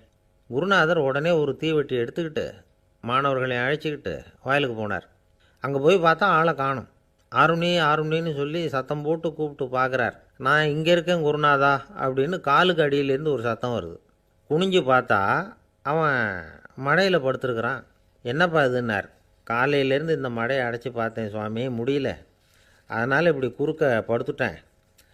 என்னை தாண்டறதுக்கு பயந்து போய் தண்ணியே தேங்கி நின்றுட்டுது அப்படின்னா. அவனுடைய குரு பக்தியையும் அவனை தாண்டறதுக்கு அஞ்சு நிற்கிற தண்ணி தேக்கத்தையும் பார்த்துட்டு எல்லாரும் ரொம்ப ஆச்சரியப்பட்டு போயிட்டாங்களாம். ஆருணி எழுந்திரிச்சு வா அப்படின்னு கூப்பிட்டாரான் குருநாதர். அவன் தண்ணீரை பொழந்துக்கிட்டு எழுந்திரிச்சு வந்தானான். அதனால் அவனுக்கு உத்தாலகன் அப்படின்னு ஒரு பேர். உத்தாலகன்னா தண்ணீரை பிளந்தவன் அர்த்தம். அந்த உத்தாலகன் மாதிரி இந்த காலத்து மாணவர்களுக்கும் குரு பக்தி வேணும் அப்படின்னு சொன்னோம் ஒரு பள்ளிக்கூடத்தில். உடனே நிறைய மாணவர்கள் எழுந்திரிச்சு நின்னாங்க. சார், நீங்கள் எங்களை இன்னமும் சரியாக புரிஞ்சுக்கலன்னு நினைக்கிறோம். அன்னைக்காவது ஒருத்தன் அப்படி இருந்தான், இன்றைக்கி ஏகப்பட்ட உத்தாலகர்கள் இருக்கிறோம். எங்கள் வாத்தியார் கட்டளை இட்டால் இப்போவே அது மாதிரி வயலுக்கு போய் மடையில் குறுக்கப்படுத்துக்கிறதுக்கு இந்த வகுப்பில் உள்ள அத்தனை பேரும் தயாராக இருக்கிறோம் அப்படின்னாங்க. அப்படியா அப்படின்னு சொல்லி கேட்டோம் ரொம்ப சந்தோஷமாக. ஒருத்தன் ரொம்ப அடக்கமாக எழுந்திரிச்சான். அப்புறம் சொன்னான், ஆமாம் சார், வகுப்பில் இவர் நடத்துகிற பாடத்தை கேட்டுக்கிட்டு இருக்கிறத விட பேசாமல் போய் மடையில் படுத்துடுறது ஒன்றும் கஷ்டமான காரியமாக இருக்காது, அதனால தான் எல்லாரும் அங்கே போகிறேன்னு சொல்கிறோம் அப்படிங்கிறான். ஒரு பெரியவர் உட்கார்ந்துருக்கிறார். அவரை சுற்றி அவருடைய தோழர்கள் உட்காந்துருக்கிறாங்க. ஏதோ ஒரு முக்கியமான செய்தியை அவர் அவங்களுக்கு சொல்லிகிட்டு இருக்கிறார். அவங்களும் ஆர்வமாக கேட்டுக்கிட்டு இருக்கிறாங்க. இந்த சமயத்தில் யாரோ ஒரு ஆள் வேகமாக அங்கே வர்றார். வர்ற வேகத்திலேயே எனக்கு ஏதாவது உதவி செய்யுங்க அப்படின்னு கேட்டுக்கிட்டே வர்றார். கேட்குறது உதவி, ஆனால் குரல் மிரட்டுறது மாதிரி இருக்குது, அதட்டி கேட்குறது மாதிரி இருக்குது. இதை கேட்டதும் அந்த பெரியவர் ஆத்திரப்படலை, ஆனால் அவரை சுற்றி இருந்தவங்க ஆத்திரப்பட்டாங்க. இதை பெரியவர் கவனித்தார். கொஞ்சம் அமைதியாக இருங்கன்னார். வந்தவரை கூப்பிட்டார். அவருக்கு சில பொருள்களை கொடுத்தார். என்னங்க இப்போ உங்களுக்கு மகிழ்ச்சி தானே அப்படின்னார். ஆ அப்படின்னு அலட்சியமாக அவர் சொல்கிறார். நான் உங்களை நல்ல முறையில் நடத்தினேன்னா அப்படின்னு கேட்குறாரு அவர் மறுபடியும். அதெல்லாம் ஒன்றும் இல்லை அப்படின்னு சொல்லி அவர் சொல்லிகிட்டு இருக்கிறாரு. குரலில் கடுமை குறையில. சுற்றி இருந்தவங்களால் இதை பொறுத்துக்க முடியல. கோபத்தோடு அவரை நோக்கி நெருங்க ஆரம்பித்தாங்க. பெரியவர் அவங்களையெல்லாம் தடுத்து நிறுத்தினார். வந்தவரை வாங்க என்னோட அப்படின்னு சொல்லி அழைச்சிட்டு போனார். வீட்டுக்கு போனார். அங்கே போனதும் இன்னும் சில பொருள்களை எடுத்து அவர்கிட்ட கொடுத்தார். இப்போ திருப்தி தானே, நான் உங்ககிட்ட நல்ல முறையில் நடந்துக்கிட்டேனா அப்படின்னார். அவர் முகம் இப்போ தான் கொஞ்சம் மலர்ந்தது. ரொம்ப நன்றி, இறைவன் உங்கள் குடும்பத்துக்கு எல்லா நன்மைகளையும் செய்வான் அப்படின்னு சொன்னார். இதே வார்த்தைகளை என்னுடைய தோழர்கள்கிட்டே சொல்லிட்டீங்கன்னா அவங்க கோபம் தணிஞ்சிரும், வர முடியுமான்னார். கண்டிப்பாக வர்றேன் அப்படின்னாரு. மறுநாள் காலையில் அந்த இடத்துக்கு வந்தார். அதே மாதிரி சொல்லிவிட்டு அவர் போயிட்டார். தோழர்கள்லாம் ரொம்ப வியப்போடு பெரியவரை பார்த்தாங்க. அந்த பெரியவர் தான் நபிகள் நாயகம். அவர் சொன்னார், ஒருத்தன் ரொம்ப ஆசையாக ஒரு ஒட்டகத்தை வளர்த்துக்கிட்டு வந்தான். ஒரு நாள் அந்த ஒட்டகம் கயத்தை அறுத்துக்கிட்டு ஓடி போயிட்டுது. அக்கம் பக்கத்தில் இருக்கிறவங்கெல்லாம் அந்த ஒட்டகத்தை பிடிக்கிறதுக்கு முயற்சி பண்ணாங்க. அதை துரத்திக்கிட்டு ஓடினாங்க. ஒட்டகம் தாறுமாறாக ஓட ஆரம்பிச்சிது. இந்த சமயத்தில் ஒட்டகத்தை வளர்த்தவன் அங்கே ஓடி வந்தான். நீங்கள் அதை ஒன்றும் செய்ய வேணாம், விட்டுருங்க. அதோட சுபாவம் எனக்கு நல்லா தெரியும். அதை சுலபமாக என்னோடய வழிக்கு கொண்டுட்டு வந்துட முடியும். நான் பார்த்துக்கிறேன், விட்டுருங்கோ அப்படின்னா. எல்லாரும் விலைக்கு போயிட்டாங்க. இவன் என்ன செஞ்சான் தெரியுமா? கொஞ்சம் புல்லை கையில் எடுத்துக்கிட்டு அந்த ஒட்டகத்தை நெருங்கினான். அவ்வளவுதான். அது ஓடி வந்து இவன் காலடியில் உட்காந்துக்கிட்டது. செல்லமாக அதை அப்படியே தடவி கொடுத்தான். முதுகில் ஏறி உட்காந்துக்கிட்டான். அது பாட்டுக்கு சாதுவாக நடந்து போகுது. இந்த கதையை நபிகள் நாயகம் தம்முடைய தோழர்களுக்கு சொல்கிறார். ஒட்டகத்தை மட்டும் இல்லை, சில மனிதர்களையும் கூட சில விதத்தில் அணுகி தான் அவர்களை வந்து சீர்திருத்த வேண்டியிருக்குது அப்படிங்கிறத அவங்களுக்கு உணர்த்தினார். இது ஒரு அழகான உளவியல் அணுகுமுறை. சில குடும்ப தலைவர்கள் கூட இந்த ஒட்டகம் மாதிரி நடந்துக்கிறது உண்டு. அப்புறம் அடங்கி போகிறதும் உண்டு. ஒரு குடும்ப தலைவர் காலையில் எழுந்திரிச்சதுலேருந்து சத்தம் போட்டு கத்திக்கிட்டு இருப்பார். பக்கத்தில் இருந்தவங்கெல்லாம் ஓடி போய் சமாதானம் பண்ணி பார்த்தாங்க. அவர் ஓயறது மாதிரி தெரியல. கடைசியில் அவர் மனைவி வந்தாங்க. நீங்கள் எல்லாம் விலைக்கு போயிடுங்க, அவர் சுபாவம் எனக்கு தெரியும், நான் பார்த்துக்கிறேன் அப்படின்னாங்க. சரின்னு எல்லோரும் போயிட்டாங்க. சாயந்தரமாக வந்து பார்க்குறாங்க, அவர் சத்தம் இல்லாமல் ஒரு மூலையில் உட்காந்துருக்கிறார். ரொம்ப சாதுவா. ஆச்சரியமாக இருந்தது. என்னம்மா பண்ணீங்கன்னு கேட்டாங்க. அது ஒன்றும் இல்லைங்க, ஒரு வேளை சாப்பாட்டை நிறுத்தினேன், பட்னி போட்டேன், அவ்வளவுதான் அப்படின்னாங்க அந்த அம்மா. என்னை விட யோக்கியம் இந்த உலகத்தில் வேறு யாரும் இல்லை சார் அப்படின்னார் ஒருத்தர். அவரை விட அயோக்கியன் வேறு யாரும் இருக்க முடியாதுங்கிற முடிவுக்கு கேட்டவங்க வந்துட்டாங்களாம். மனுஷனுக்கு இருக்கிற ஒரு மிகப்பெரிய குறையே தன்கிட்ட இருக்கிற குறை அவனுக்கு தெரியாமல் போகிறது தான். ஆனால் அடுத்தவங்ககிட்ட இருக்கிற குறை இவனுக்கு தெளிவாக தெரிஞ்சிடும். ஒரு ஒட்டகம் ஒரு கொக்கை பார்த்து ஒரு கேள்வி கேட்டு தான். என்ன கேள்வி தெரியுமா? உன் கழுத்து ஏன் இப்படி வளைஞ்சி போயிருக்குது அப்படின்னு கேட்டிருக்கு. இதுக்கு உடம்பே வளைச்சல். இது போய் கொக்கை கிண்டல் பண்ணுது. இன்றைக்கி மனித சுபாவமும் கிட்டத்தட்ட இப்படி தான் இருக்குது. இந்த உலகத்தில் குறையில்லாத மனிதர்கள் யாரும் கிடையாது, நாம் உள்பட அப்படிங்கிறத முதல்ல நாம் நல்லா புரிஞ்சுக்கணும். ஒரு ஊரில் ஒரு விற்பனை நிலையம் இருந்தது. செல்ல பிராணிகளை விற்பனை செய்கிற நிலையம் அது. நாய், கிளி, பூனை இப்படி நிறைய வச்சு விற்பனை பண்ணிகிட்டு இருக்கிறாங்க. நாய்க்குட்டி விற்பனை செய்கிற பகுதியில் ஒரு சிறுவன் நின்றுக்கிட்டு இருந்தான். விற்பனை செய்கிற ஆளுகிட்ட விலை கேட்டுக்கிட்டு இருந்தான். அதோ இருக்குதே அந்த நாய்க்குட்டி என்ன விலை அப்படின்னு கேட்டானா. 1000 ரூபா அப்படின்னாரான். சரி, அது வேணாம், இது என்ன விலைன்றிருக்கான். 500 ரூபா அப்படின்னாரான். இந்த சின்ன பையன் கையில் வச்சுருந்தது வெறும் 50 ரூபா தான். அதனால் இதை விட குறைச்சலாக கிடைக்குமான்னு பார்த்துருக்கான்.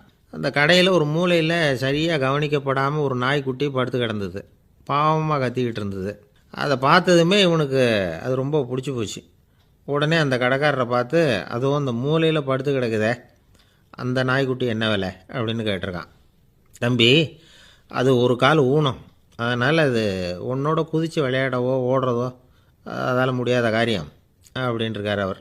அது தெரிஞ்சுதாங்க கேட்குறேன், அதோட விலை என்ன அதை மட்டும் சொல்லுங்களேன் அப்படின்ட்டுருக்கான். தம்பி, இது வந்து கால் ஊனம் உள்ள ஒரு நாய். இதை போய் காசு கொடுத்து வாங்கிறதுக்கு யாராவது பிரியப்படுவாங்களா? இதை நான் உனக்கு இலவசமாகவே தர்றேன், எடுத்துகிட்டு போ அப்படின்னாரான். இதை கேட்டதான் அந்த சிறுவனுக்கு கோபம் வந்துட்டு தான். நீங்கள் ஒன்றும் சும்மா கொடுக்க வேணாம், இந்தாங்க 50 ரூபா, இதை வச்சுக்கிட்டு நாய்க்குட்டியை கொடுங்க அப்படின்ட்டுருக்கான். அவருக்கு ஒன்றும் புரியல, ஆச்சரியமாக இருந்தது. சரின்னு பணத்தை வாங்கிட்டு நாய்க்குட்டியை தூக்கி கொடுத்தார். அந்த சிறுவன் அந்த நாய்க்குட்டியை 2 கையாலையும் வாங்கினா, மார்போடு பிரியமாக சேர்த்து அணைச்சிக்கிட்டான். தெருவில் இறங்கி நடக்கிறான். அப்படி நடக்கும்பொழுது தான் பார்க்குறார், கடைக்காரர் வந்து ஆச்சரியமாக அவனை பார்க்குறார். அப்போ தான் அவருக்கு ஒரு விஷயம் புரியுது. அந்த சிறுவன் தெருவில் நாய்க்குட்டியை மார்போடு அணைச்சிக்கிட்டு விந்தி விந்தி நடந்து போய்கிட்டு இருக்கிறான். ஆமாம், அவனுக்கும் ஒரு கால் ஊனம். இந்த நாய்க்குட்டியை யாருமே வாங்க மாட்டாங்கன்னு நினச்சிக்கிட்டு இருந்தார். குறையுள்ள அதுக்கும் ஒரு எஜமானன் கிடச்சிட்டான். அதனால் ஊனம் ஒரு குறை இல்லை அப்படிங்கிற உண்மையை அந்த கடைக்காரர் புரிஞ்சுக்கிட்டாரான்.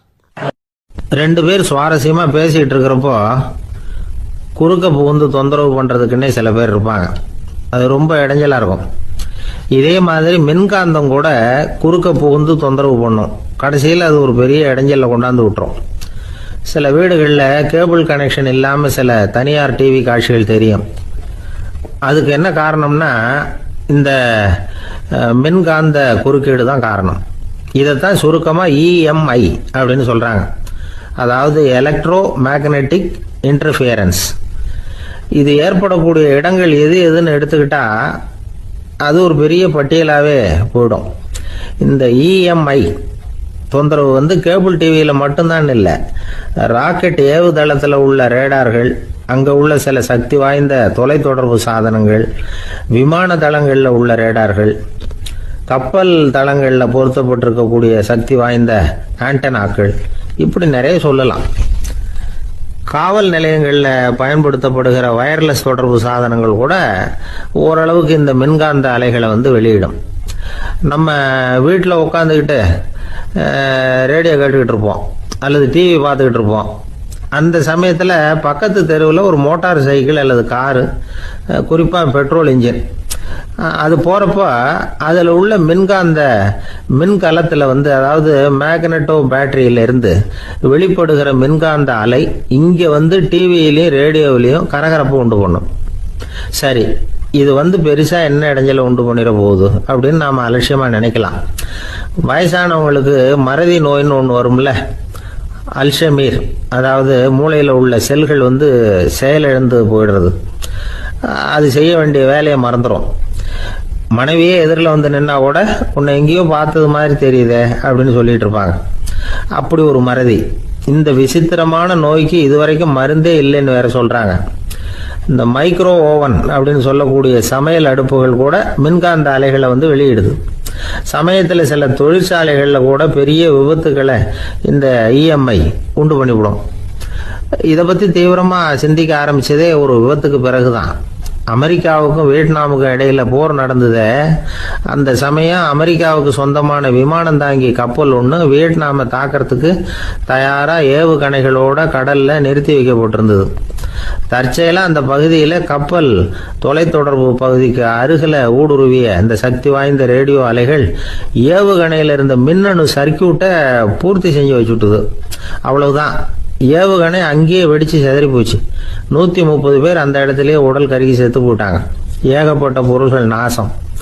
இந்த விபத்துக்கான காரணம் என்னங்கிறத உடனடியாக யாராலையும் கண்டுபிடிக்க முடியல. ரொம்பவும் கடுமையாக முயற்சி பண்ணி கடைசியாக கண்டுபிடிச்சாங்க, இது இந்த இஎம்ஐ வேலை தான் அப்படின்னு. மின்னணு தொலைபேசிகள் இருக்க, இதில் பேசும்பொழுது நம்ம காதை அதாவது செவியை ஊடுருவக்கூடிய மின்காந்த அலையானது மூளைக்கு போய் அங்கே மூளை கட்டிகளை உருவாக்க ஊக்கம் கொடுக்குது அப்படின்னு வேற கண்டுபிடிச்சிருக்கிறாங்க. இந்த இஎம்ஐ ரொம்ப குறைஞ்ச மின்காந்த அழுத்தத்தில் நமக்கு எந்த பாதிப்பையும் ஏற்படுத்துறதில்லை. மின்காந்த அலைகள் அழுத்தத்தோடு இருக்கிற இடங்கள்ல ரொம்ப நேரம் இருந்தோம்னா நம்ம உடம்பின் வெப்பநிலை 2 டிகிரி செல்சியஸ் வரைக்கும் அதிகரிக்குதாம். அதனால வெப்பநிலையை சீராக்கிறதுக்கு இதய துடிப்பும் அதிகரிக்குது. இப்படிலாம் கண்டுபிடிச்சிருக்கிறாங்க. இப்பெல்லாம் இந்த மின்காந்த குறுக்கீடுகளை தடுக்கிறது எப்படி அப்படின்னு விஞ்ஞானிகள் யோசனை செய்ய ஆரம்பிச்சிருக்கிறாங்க. இந்த விஷயத்துல அலட்சியமா இருந்தோம்னா எதிர்காலத்தில் நிறைய பேருக்கு இந்த ஞாபக மறதி நோய் வந்துடும். அப்புறம் அது ரொம்ப கஷ்டமா போயிடும். ஒரு குடும்ப தலைவர் தன் மனைவியை பார்த்து, யார் நீ, உன்னை எங்கேயோ பார்த்தது மாதிரி இருக்குதே அப்படின்னு சொல்லிட்டு இருந்தார். உடனடியாக அவரை போய் பார்த்தேன். வாங்க டாக்டர்கிட்ட போகலாம் அப்படின்னு. அவர் என்னை தனியாக அழைச்சிட்டு போய் காதோட காதாக மெதுவாக சொல்கிறார், இதை பார்ப்பா, என் கையில் பணம் இல்லாத போகலாம், அப்படி மறதி நோய் வந்துட்டது மாதிரி நடிச்சுக்கிட்டு இருப்பேன், அவ்வளவுதான், அதை நீ கண்டுக்காத அப்படின்னார். ஒரு சின்ன பையன் என்னை தேடிட்டு ஓடி வந்தான். ஒரு கதை சொல்லுங்கன்னா, சொந்தமா எதுவும் தெரியாத என்ன, உங்களுக்கு சொந்தமா எதுவும் தெரியாதுன்னு எனக்கும் தெரியும் அப்படின்னா. இந்த பையன் அடிக்கடி என்கிட்ட கதை கேட்கிறவன், அதனால என்னோட ரகசியம்லாம் அவனுக்கு அத்துப்படி. அதனால தான் அவ்வளவு தெளிவா அடிச்சு விடுறான். சரி, இப்ப என்ன செய்யலாம்னு, பழைய கதை ஏதாவது ஒன்று சொல்லுங்களேன்னா. உனக்கு கிருஷ்ண தேவராயரை தெரியுமான்னு. அவர்கிட்ட நேரில் பழக்கம் இல்லை, ஆனால் அவரை பற்றி புஸ்தகத்தில் படிச்சிருக்கேன்னா. சரி, இவங்கிட்ட மேற்கொண்டு பேச்சு கொடுத்தா நம்மளை ஒரு மாதிரி ஆக்கி விடுவான் அப்படிங்கிறத யூகம் பண்ணிட்டு அவனை உட்கார வச்சு கடைசி வரைக்கும் குறுக்க பேசக்கூடாது அப்படின்னு ஒரு கண்டிஷனையும் போட்டுட்டு அந்த கதையை சொன்னேன். ஒரு சமயம் கிருஷ்ணதேவராயர் சமஸ்தானத்துக்கு ஒரு பெரிய வித்வான் சேர்ந்தாராம். என்னோட போட்டி போடுறதுக்கு இந்த ஊர்ல யாராவது இருக்கீங்களா அப்படின்னு சவால் விட்டாராம். அந்த ஊர்ல இருந்த பெரிய பெரிய வித்வான்லாம் இது ஏதுடா வம்பா போச்சுன்னு நினைக்க ஆரம்பிச்சிட்டாங்க. யாரும் அந்த ஆளோட போட்டி போடுறதுக்கு தயாரா இல்லை. எல்லாரும் நடுங்கிட்டு இருக்கிறாங்க. அந்த நேரத்தில் ஒருத்த மட்டும் தைரியமா முன்னுக்கு வந்தான். அது யாருன்னா தெனாலிராமன். அந்த சமஸ்தானத்தில் விகட கவி அவன். என்ன அனுப்புங்க போட்டிக்கு, நான் ஜெயிச்சு காட்டுறேன்னா. உனக்கு அவ்வளவு தைரியம் இருக்குதா அப்படின்னு கேட்டாங்க. தைரியம் மட்டும்தான் என்கிட்ட இருக்குது, ஆனால் தைரியம் இருந்தா அதிர்ஷ்டம் தேடிட்டு வருங்கிறது எனக்கு தெரியும் அப்படின்னா. அடுத்த நாள் போட்டி ஆரம்பமாச்சு. அந்த பெரிய வித்வான் நின்னார். தெனாலிராமன் எதிரில் வந்து நின்னான். அந்த வித்வான் ஒரு விரலை காட்டினார். தெனாலிராமன் பதிலுக்கு 2 விரலை காட்டினான். வித்வான் 3 விரலை காட்டினார். இவன் உடனே 4 விரலை காட்டினான். உடனே 5 விரலை காட்டினார் அவர். தெனாலிராமன் உடனே தன்னுடைய கை முஷ்டியை காட்டினான், கையை மூடி காட்டினான். அவ்வளவுதான். அந்த பெரிய வித்வான் கிருஷ்ணதேவராயர் காலில் விழுந்தார். நான் தோத்துட்டேன், என் தோல்வியை ஒத்துக்கிறேன் அப்படின்னு சொல்லிவிட்டார். கிருஷ்ணதேவராயர் அவரை தனியாக அழைச்சிட்டு போய் என்ன நடந்ததுன்னு விசாரிச்சார். அந்த வித்வான் விளக்கம் கொடுத்தார். ஆண்டவன் ஒருவன் தான் உண்டுங்கிறத விளக்கறதுக்காக நான் ஒரு விரலை காட்டினேன். அப்படி இல்லை, சக்தியை சேர்த்தா சக்தி சிவன் 2 பேர் உண்டுன்னு உங்க வித்வான் 2 விரலை காட்டினார். மூர்த்திகள் 3 பேருங்கிறதுக்காக நான் 3 விரலை காட்டினேன். வேதங்கள் 4ன்னு சொல்லி அவர் 4 விரலை காட்டினார்.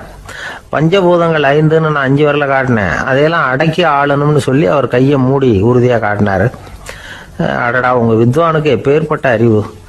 அவர் தான் ஜெயிச்சார், நான் தோத்துட்டேன் அப்படின்னார் அவர். அப்படி சொல்லிவிட்டு அவர் போயிட்டார். அதுக்கப்புறம் தெனாலிராமனை கூப்பிட்டு என்னப்பா நடந்தது அப்படின்னு கேட்டாராம். அதுக்கு தெனாலிராமன் விளக்கம் கொடுத்துருக்குறான். அவன் முதல்ல என்னை கொன்னுடுவேன்னு அந்த வித்வான் ஒரு விரலை காட்டினான். உடனே ஒரு 2 கண்ணையும் தோண்டி போடுவேங்கிறதுக்காக நான் 2 விரலை காட்டினேன். உனக்கு நாமம் போட்டுருவேன்னு சொல்லி 3 விரலை காட்டினான். அதை அழிச்சிருவேன்னு 4 விரலை காட்டினேன். உன்னை அரைஞ்சிருவேன்னு அவன் 5 விரலை காட்டினான். நான் உங்களை குத்தி போடுவேன்னு சொல்லி கையை மூடி காட்டினேன் அப்படின்னா. இப்போ பாருங்க, ஜெயிச்சது யார்? தைரியம் மட்டும் இருந்துட்டா அதிர்ஷ்டம் தானா தேடி வருங்கிறது எவ்வளவு உண்மையா போச்சு. அதனால நாம எப்பவும் தைரியமா இருக்கணும்னு சொல்லிவிட்டு என் எதிரில் கதை கேட்டுட்டு உட்காந்துருந்த சின்ன பையனை பார்த்தேன். அவன் என்னை நிமிர்ந்து பார்த்தான். அவன் தன்னோட கை கால் 2ஐயும் ஒரு மாதிரியா என் முன்னால தூக்கி 20 விரலை காட்டினான். எனக்கு ஒன்றும் புரியல. இதுக்கு என்னப்பா அர்த்தம்னு கேட்டேன். இதே கதையை இதுக்கு முன்னாடி என்கிட்ட 20 தடவை நீங்க சொல்லியிருக்கீங்கன்னு அர்த்தம் அப்படின்னா. நம்ம கிட்ட ஒருத்தன் தப்பா நடந்துகிட்டானா உடனே நாம என்ன செய்வோம்? கையை ஓங்கிட்டு அவனை அடிக்க போவோம். நாம அவங்கிட்ட அவனை விட ஒருபடி மேலா தப்பா நடந்துக்குவோம். ஆனா பெரியவங்கெல்லாம் அப்படி நடந்துக்கிறது இல்லை. இன்னா செய்தாரை ஒருத்தல் அவர் நாண நன்னயம் செய்து விடல் அப்படின்னு வள்ளுவர் சொல்லியிருக்காரு இல்லையா? அதுக்கு தகுந்த மாதிரி நடந்துக்குவாங்க. பாயசித் விஸ்தாமிங்கிறவர் ஒரு பெரிய ஞானி. அவர் ஒரு நாள் ராத்திரி ரொம்ப நேரம் மசூதியில் இருந்துட்டு வீட்டுக்கு திரும்பி வந்துகிட்டு இருக்கிறார். வழியில ஒரு குடிகாரன், அவன் கையில ஒரு இசைக்கருவி, அதை கண்ணா பின்னான்னு மீட்டிக்கிட்டு வாய்க்கு வந்தபடி என்னத்தையோ பாட்டுன்னு நினைச்சுக்கிட்டு பாடிக்கிட்டு அவன் பாட்டுக்கு கிடக்குறான் வழியில. அதோட இருந்தாலும் பரவாயில்ல, அந்த பக்கமா வழியில போறவங்க வர்றவங்களை எல்லாம் பார்த்து கண்ணா பின்னான்னு திட்டிக்கிட்டு இருக்கிறான், ரொம்ப வளர்க்குறான். பாயசித் பிஸ்தாமிங்கிற அந்த பெரியவர் அந்த வழியா போறார். அவனை பார்க்கிறார். அவனுடைய நிலைமையை பார்த்துட்டு பரிதாபப்படுறார். ஏன்பா இது மாதிரி எல்லாம் நடந்துக்கிற, இப்படி நடக்கலாமா அப்படின்னு ஏதோ கொஞ்சம் புத்திமதி சொல்றதுக்கு ஆரம்பிச்சார். அவனுக்கு கோபம் வந்துட்டுது. கையில வச்சிருந்த வாத்திய கருவி அதால ஓங்கி அந்த பெரியவர் தலையில ஒரு அடி கொடுத்தான். ரத்த காயம் ஏற்பட்டு போச்சு. அவன் கையில இருந்த இசை கருவியும் அடிச்ச வேகத்துல 2ஆ உடைஞ்சு போச்சு. அவ்வளவு வேகமா அடிச்சிருக்கான். இவ்வளவு தூரத்துக்கு நடந்து போச்சுல்ல. அந்த மாபெரும் ஞானி வாயை திறந்து ஒரு வார்த்தை கூட பேசல. பேசாம தலையை பிடிச்சிக்கிட்டு அவர் பாட்டுக்கு போயிட்டார். மறுநாள் அந்த பெரியவர் என்ன பண்ணார் தெரியுமா? கொஞ்சம் இனிப்பு பண்டங்கள், கொஞ்சம் பணம், இது 2ஐயும் ஒரு ஆள் மூலமா அனுப்பி வச்சார் அந்த குடிகாரனுக்கு. அவனுக்கு ஒன்றும் புரியல. என்ன விவரம்னு விசாரிச்சான். வந்த ஆள் ஒரு கடுதாசியை நீட்டினான். அதுல விவரம் இருந்தது. ஞானி எழுதியிருக்கிறார், இதை பாருப்பா, உங்களுடைய இசைக்கருவி உடையறதுக்கு என்னுடைய தலை காரணமா ஆயிட்டுது. அதுக்காக நான் ரொம்ப வருத்தப்படுறேன். அதுக்காக தான் பணம் அனுப்பி வச்சிருக்கேன். வேற புதுசா ஒரு இசைக்கருவி வாங்கிக்கோ. அப்புறம் இன்னொரு விஷயம், நேற்றுக்கு ராத்திரி என்கிட்ட ஏகப்பட்ட கசப்பான வார்த்தைகளை வந்து பேசினேன். இதோட அனுப்பியிருக்கிற இனிப்பு பண்டங்களை சாப்பிட்டு உன்னுடைய நாவல உள்ள கசப்பை மாத்திக்கோ அப்படின்னு அதுல எழுதப்பட்டிருந்தது. இந்த சமயத்துல அவன் வந்து குடி மயக்கத்துல இல்லை, தெளிஞ்சு போயிருந்த நேரம் அது. அதனால அதை படிச்ச உடனே அவனுக்கு ரொம்ப வெக்கமா போச்சு. தலை குனிஞ்சான், யோசனை பண்ணான். கொஞ்ச நேரத்துல தன்னுடைய நண்பர்கள் சில பேரையும் கூப்பிட்டுக்கிட்டு நேரம் அந்த ஞானி இருக்கிற இடத்துக்கு ஓடினான். அவர் காலில் விழுந்தான். அவர்கிட்ட மன்னிப்பு கேட்டுக்கிட்டான். பெரியவங்களே தெரியாம வந்து நான் இந்த பாவ செயலை பண்ணிவிட்டேன், என்னை மன்னிச்சுங்க. உங்களுடைய பொறுமையும் போதனையும் என்னுடைய கண்ணை திறந்துட்டுது. இனிமே நானும் என்னுடைய நண்பர்களும் நல்ல வழியில திருந்தி வாழ போறோம் அப்படின்னா. ஞானி செய்த நன்னயம் குடிகாரனை எப்படி திருத்திருக்கு பாத்தீங்களா? இந்த கதையை கேட்டுவிட்டு ஒருத்தர் சொன்னார், என் வாழ்க்கையில கூட அப்படி ஒரு சம்பவம் நடந்தது சார். நானும் ஒரு நாள் ராத்திரி ஓவரா குடிச்சுட்டு ஒரு கிட்டாரை வாசிச்சுக்கிட்டு கண்ணாபின்னான்னு உளறிக்கிட்டு திட்டிக்கிட்டு இருந்தேன். அந்த சமயம் அந்த வழியா ஒருத்தர் வந்தார். ஓங்கி தலையில் ஒரே ஒரு அடி, ரத்தம் வந்துட்டுது. அதுக்கப்புறம் என் மனசு தெரிந்துட்டுது சார் அப்படின்னார். அப்படியா என்ன ஆச்சரியமா? ஆமாம் சார், அடி விழுந்தது அவர் தலையில் இல்லை, என் தலையில். வந்தவர் என்ன அப்படி அடிச்சுட்டார். மயக்கம் தெளிஞ்சதுக்கு அப்புறம்தான் எனக்கு விவரம் புரிஞ்சுது. அவர் ஒரு போலீஸ்காரர் அப்படின்னார் ரொம்ப சோகமா. இந்த காலத்து புள்ள ஒருத்தன் தன்னோட அப்பாவை பார்த்து சொன்னான், அப்பா நான் உனக்கு உதவி செய்யலாம்னு நினைக்கிறேன், என்ன உதவி செய்யணும்னு சொல்லு அப்படின்னா. நீ சும்மா இருந்தால் அதுவே எனக்கு செய்கிற பெரிய உதவிடா அப்படின்னார் அப்பா. சும்மா இருக்கிறதும் ஒரு உதவி தான், அது மாதிரி மௌனமும் ஒரு சமூக சேவை தான் அப்படிங்கிறார் காஞ்சி பெரியவர். நமக்கு 5 புலன்கள் இருக்குது, மெய் வாய் கண் மூக்கு செவி. இந்த 5லேயும் அதிகப்படியான வேலை எதுக்குன்னு நினைக்கிறீங்க? வாய்க்கு தான். ஏன்னா அதுக்கு 2 வேலை. இப்போ கண்ணுக்கு பார்க்குறது மட்டும்தான் வேலை, காதுக்கு கேட்குறது மட்டும்தான் வேலை, மூக்குக்கு வாசனை அறியறது தான் வேலை, உடம்புக்கு உணர்றது மட்டும்தான் வேலை. ஆனால் வாய் அப்படி இல்லை, அதுக்கு 2 வேலை. சாப்பிட்றதும் அதுதான், பேசுகிறதும் அதுதான். அதாவது வாய் ஒன்று தான் கர்மேந்திரியமாகவும் இருக்குது, ஞானேந்திரியமாகவும் இருக்குது அப்படின்னு சொல்லுவாங்க. சாப்பாட்டில் உட்காந்தா எந்தெந்த ஆகாரம் என்னென்ன ருசின்னு அறிவிக்கிற வேலையும் செய்யுது. சபையில் உட்காந்தா பாடுறது, பேசுறது, சிரிக்கிறது, இது மாதிரியான வேலையும் செய்யுது. இன்னொரு வித்தியாசம், கண்ணு காது மூக்கெல்லாம் ஸ்ட்ரெயின் பண்ணிக்கிட்டு வேலை செய்கிறதில்ல. ஒரு ரோஜா பூ பார்த்தா உடனே மூக்கு அப்படியும் இப்படியும் அசைய ஆரம்பிக்கிறதில்ல. ஒரு சங்கீதத்தை கேட்ட உடனே காது ஆட ஆரம்பிக்காது. ஆனால் வாய் அப்படி இல்லை, அது பேசினாலும் சரி சாப்பிட்டாலும் சரி அசைஞ்சு தான் ஆகணும். ஆக மற்றதை விட வாய்க்கு வேலை ஜாஸ்தின்னு தெரியுது. சாப்பிட்றது பேசுறது அப்படின்னு 2 காரியம் அதுக்கு. இப்படி 2 காரியம் இருக்கிறதுனால அது 2ஐயும் பாதியாக குறைச்சிக்கணுங்கிறது கடவுள் அபிப்பிராயமாக இருக்கணும் அப்படிங்கிறார் காஞ்சி பெரியவர். ஆனால் இப்போ நாம் அப்படியா நடந்துக்கிறோம்? அதுக்கு நேர்மாறாக நடந்துக்கிறோம். நாம் சாப்பிட்றதும் அதிகம், பேசுகிறதும் அதிகம், 2 வேலையையும் தேவைக்கு அதிகமாகவே செய்கிறோம். வாய் தான் ரொம்ப ஓவர் ஒர்க்குடு. அதுக்கு ஓய்வு கொடுத்தா உடம்பும் நல்லாயிருக்கும், உலகமும் நல்லாயிருக்கும். மௌன விரதம் இருக்கிறதெல்லாம் எதுக்காக நினைக்கிறீங்க? இதுக்காக தான். இந்த காலத்தில் மௌனமாக இருக்கிறவங்கெல்லாம் மகத்தான தொண்டு செய்கிறாங்க அப்படின்னு தான் சொல்லணும். சத்தம் அதிகமாக போய் தான் சவுண்டு பொல்யூஷன் வருது. அது மட்டும் இல்லை, மௌனமாக இருந்தால் சண்டை சச்சரவே வராது. மௌனம் கலக நாஸ்தி. ஆக இதுவும் ஒரு சமூக சேவை தான். நமக்கு தான் வாய் இருக்குதுங்கிறதுக்காக வசமாக சாப்பிட்றதும் தப்பு, வளவளன்னு பேசுகிறதும் தப்பு. ஒரு கருத்தை சொல்கிறதுக்கு ஒரே ஒரு சொல்லு போதும் அப்படின்னு இருக்கும்பொழுது 2 சொற்களை செலவு பண்ணாதே.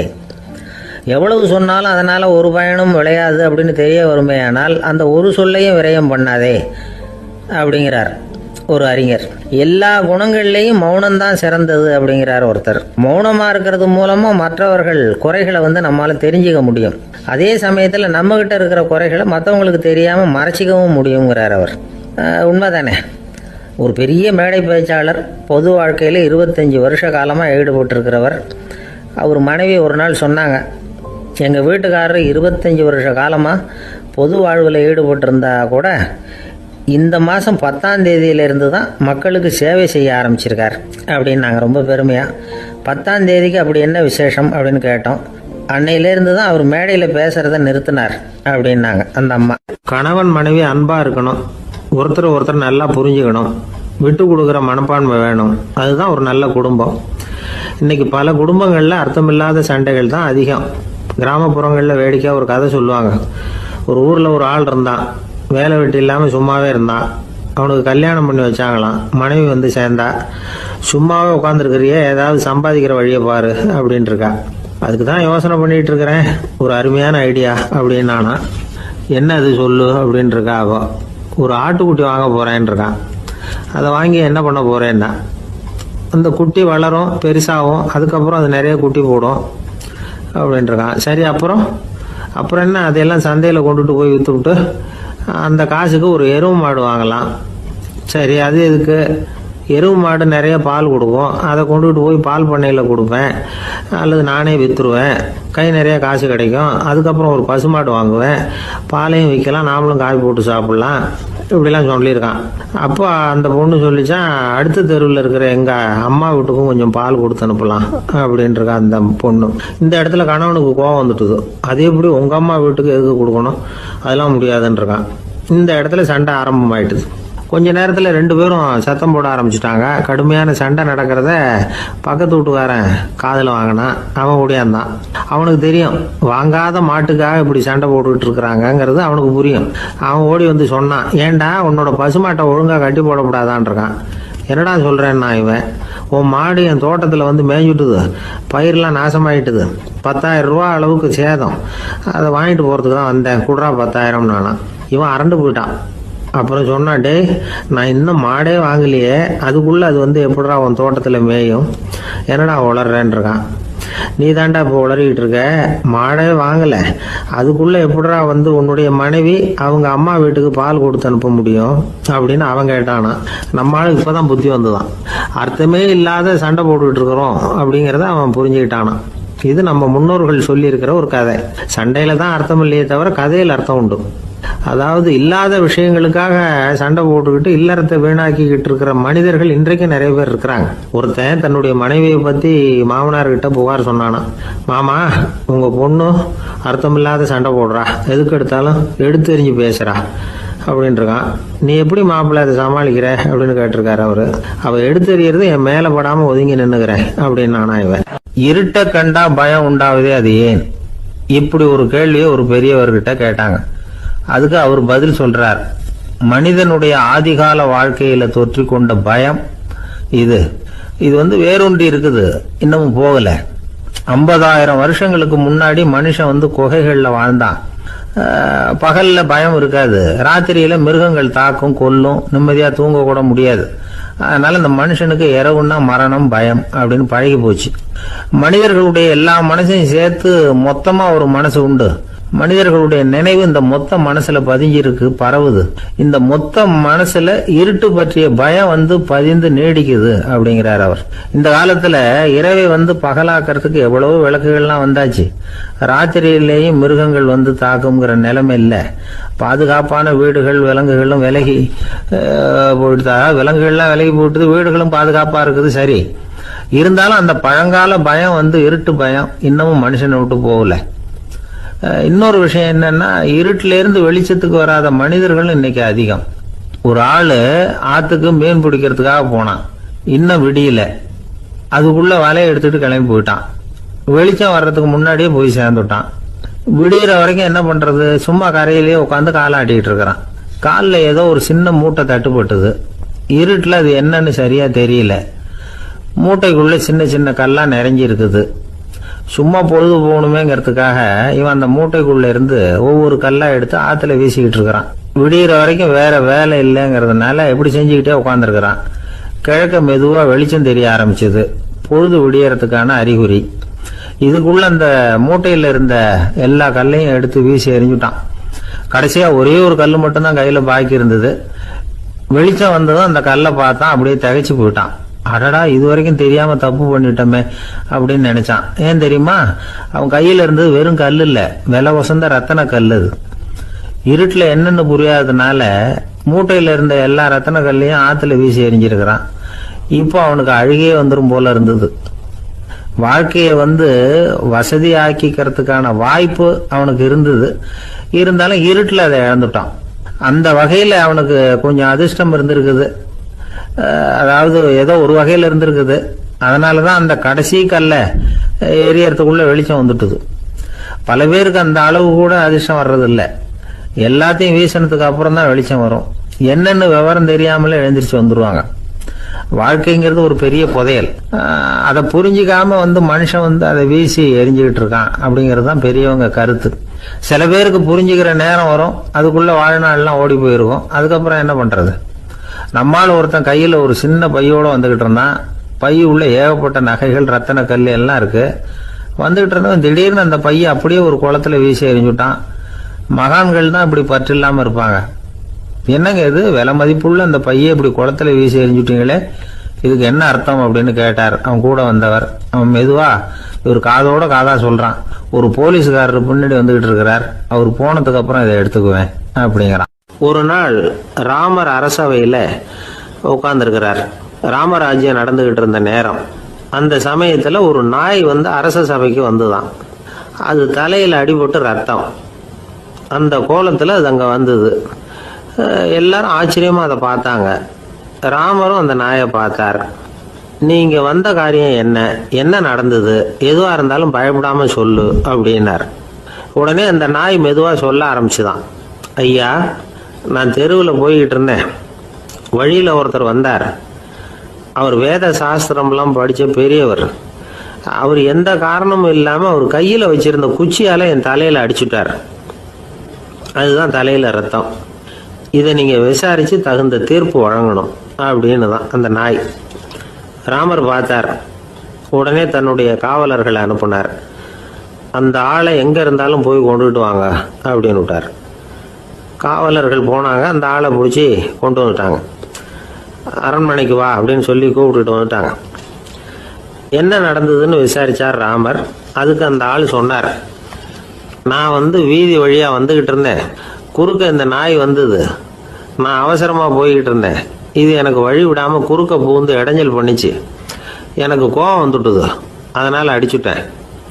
வேத சாஸ்திரம் படித்த நான் என் வசம் இழந்து கோபப்பட்டது பெரிய தப்பு தான். அதை நான் ஒத்துக்கிறேன். குற்றத்தை ஒப்புக்கொள்கிறேன். எனக்கு என்ன தண்டனை கொடுக்கணுமோ அதை கொடுங்க, ஏற்றுக்கிறேன் அப்படின்னு விட்டார். சரி, இப்போ அந்த ஆளுக்கு தண்டனை கொடுக்கணும். என்ன தண்டனை கொடுக்கறது யோசனை பண்ணார் ராமர். அதையும் அந்த நாய்கிட்டே கேட்டார். நீயே சொல்லு, என்ன தண்டனை கொடுக்கலாம் இவருக்கு அப்படின்னார். இதுக்கு அந்த நாய் என்ன சொல்லிச்சு தெரியுமா?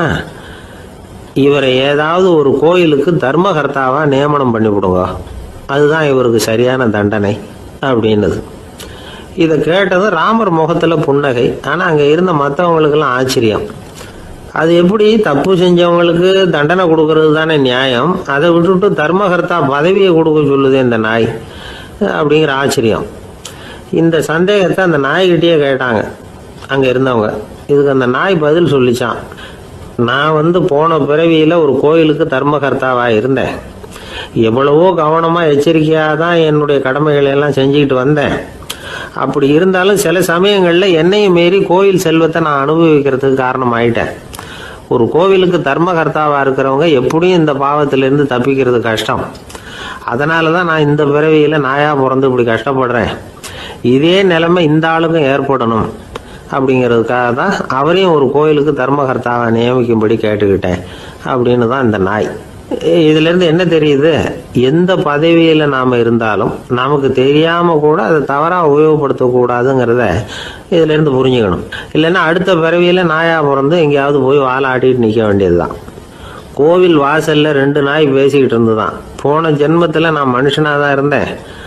ஒரு கோவில் பூசாரி பேச்சை கேட்டுவிட்டு அவரோட கூட்டு சேர்ந்துக்கிட்டு ஆண்டவன் போட்டிருந்த நகையெல்லாம் அபகரித்து என்கிட்ட கொடுத்தாரு அவர். நான் எடுத்துகிட்டு வந்துட்டேன். திருடினது அந்த ஆள் தான், எடுத்துக்கிட்டு வந்தது தான் நான். இருந்தாலும் நான் மட்டும் நாயாக பிறந்துட்டேன்.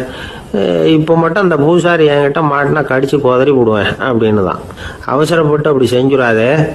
பதிலுக்கு அவரும் உன்னை திருப்பி கடித்தாலும் கடிச்சிருவார். ஏன்னா அவரும் இப்போ ஒரு நாயாக தான் பிறந்திருக்கிறார் அப்படின்னு தான். இன்னொன்று, அது எப்படி உனக்கு தெரியும்னு தான். இது நான் தானே அது அப்படின்னு தான் அந்த நாய். ஒரு பெரியவர்கிட்ட பேசிக்கிட்டு இருந்தேன். அவர் என்கிட்ட ஒரு கேள்வி கேட்டார். திருடர்கள் எத்தனை வகை தெரியுமா உனக்கு அப்படின்னார். இதுதான் அவர் கேட்ட கேள்வி. எதுக்காக என்ன பார்த்து அந்த கேள்வி கேட்டாரு தெரியல. இருந்தாலும் நான் அவருக்கு பதில் சொன்னேன். திருடர்களில் எத்தனையோ வகை உண்டுங்க. கார் திருடன், சைக்கிள் திருடன், முகமூடி திருடன், எப்படி சொல்லிகிட்டே போகலாம். இருந்தாலும் என்னுடைய சிற்றறிவுக்கு எட்டின வரையில் திருடர்களை 2 வகையாக பிரிக்கலாம் அப்படின்னு நினைக்கிறேன். ஒன்று ராத்திரியில் திருடுற திருடன், இன்னொருத்தன் பகலில் திருடுற திருடன். அதாவது பகல் திருடன், ராத்திரி திருடன் அப்படின்னு பெரியவர் சிரிச்சார். என்ன சிரிக்கிறீங்களே என்ன? கள்வர்கள் 4 வகை அப்படின்னு ஆரம்பித்தார். எப்படின்னு கேட்டேன். சாப்பாட்டுக்கு இல்லாமல் திருடுறாங்க பாருங்க, அது ஒரு வகையான். சாப்பாட்டுக்கு இருந்தும் திருடுறாங்க பாருங்க, அது ஒரு வகையான். இதை தவிர இன்னும் ஒரு 2 வகை திருட்டு உண்டு. அது என்னன்னா, ஆண்டவன் கிட்ட இருந்து நாம திருடுற திருட்டு. இன்னொன்னு என்னன்னா, நம்ம கிட்ட இருந்து ஆண்டவன் திருடுற திருட்டு அப்படின்னார். எனக்கு ஒன்றும் புரியல. என்ன சார் இது, ஆண்டவனையே திருடன்னு சொல்றீங்களே அப்படின்னு ஆச்சரியமா. ஆமாங்க, ஆண்டவனை கல்வன்னு சொல்றது இல்லையா? காஞ்சிபுரத்துக்கு பக்கத்தில் திருக்கார்வனம் அப்படின்னு ஒரு ஊர் இருக்கு. அங்கே உள்ள பெருமாளுக்கு கல்வர்னு தான் பேர். அது மட்டும் இல்லை, திருமங்கை ஆழ்வார் தம்முடைய திரு நெடுந்தாண்டகத்தில் கார்வனத்துள்ளாய் கல்வா அப்படின்னு தான் அழைக்கிறார். அப்படின்னு நிறைய உதாரணம்லாம் சொல்ல ஆரம்பித்தார். அதுக்கப்புறம் அவர்கிட்ட பேசி நான் புரிஞ்சுக்கிட்ட விவரங்களை தான் நான் இப்போ உங்ககிட்ட சொல்ல போகிறது. அதாவது அவர் சொன்ன முதல் வகை திருடர்கள் சாப்பாட்டுக்கு இல்லாமல் திருடுறவங்க. இவங்களை திருத்தி போடலாம். சாப்பாட்டுக்கு இருந்தும் பணம் சேர்க்கணுங்கிற ஆசையால் பொய் கணக்கெல்லாம் எழுதுறாங்க பாருங்க, அவங்க தான் 2வது வகை. 3வது வகை திருட்டு தான் மிகப்பெரிய திருட்டு. இறைவனுக்கு சொந்தமானதை நம்முடையதுன்னு நினைக்கிற திருட்டு. எது இறைவனுக்கு சொந்தமானது அப்படின்னா ஆத்மா. பகவானுக்கு சொந்தமான ஆத்மாவை நம்முடையதுன்னு நினைக்கிறது தான் அந்த மாபெரும் திருட்டு. இதுக்கு பேர் தான் ஆத்மாபகாரமா. சரி, இதுக்கு பரிகாரம் என்ன? எல்லாம் இறைவனுடையது, நமக்கு ஒன்றும் இல்லை அப்படின்னு நினைக்கிறது தான் இதுக்கு பரிகாரம். இதெல்லாம் இருக்கட்டும். 4வது திருட்டு ஒன்று சொன்னோம்ல, ஆண்டவன் நம்மகிட்ட இருந்து திருடுறது. அது எப்படி? ஆண்டவனை கல்வன்னு சொல்றாங்க, அது சரி. அவர் என்னத்தை திருடினார்? இப்போ இன்னொருத்தருக்கு சொந்தமான ஒன்றை எடுத்து வச்சுக்கிறது தான் கள்ளத்தனம். ஆனால் ஆண்டவன் எடுத்துக்கிட்டோம்னா இருக்கிறது எல்லாமே அவனுக்கு சொந்தம். அப்படி இருக்கிறப்போ அவரை எப்படி கல்வன்னு சொல்றது? இது என்ன புரியாமல் இருக்குதே அப்படின்னு சொல்லி பார்த்தா அதுக்கும் விளக்கம் சொல்றாங்க அவங்க. அதாவது ஆண்டவனுக்கு உருவமே கிடையாது, அரூபமா இருக்கிறவன், அதாவது உருவம் இல்லாமல் இருக்கிறவன்.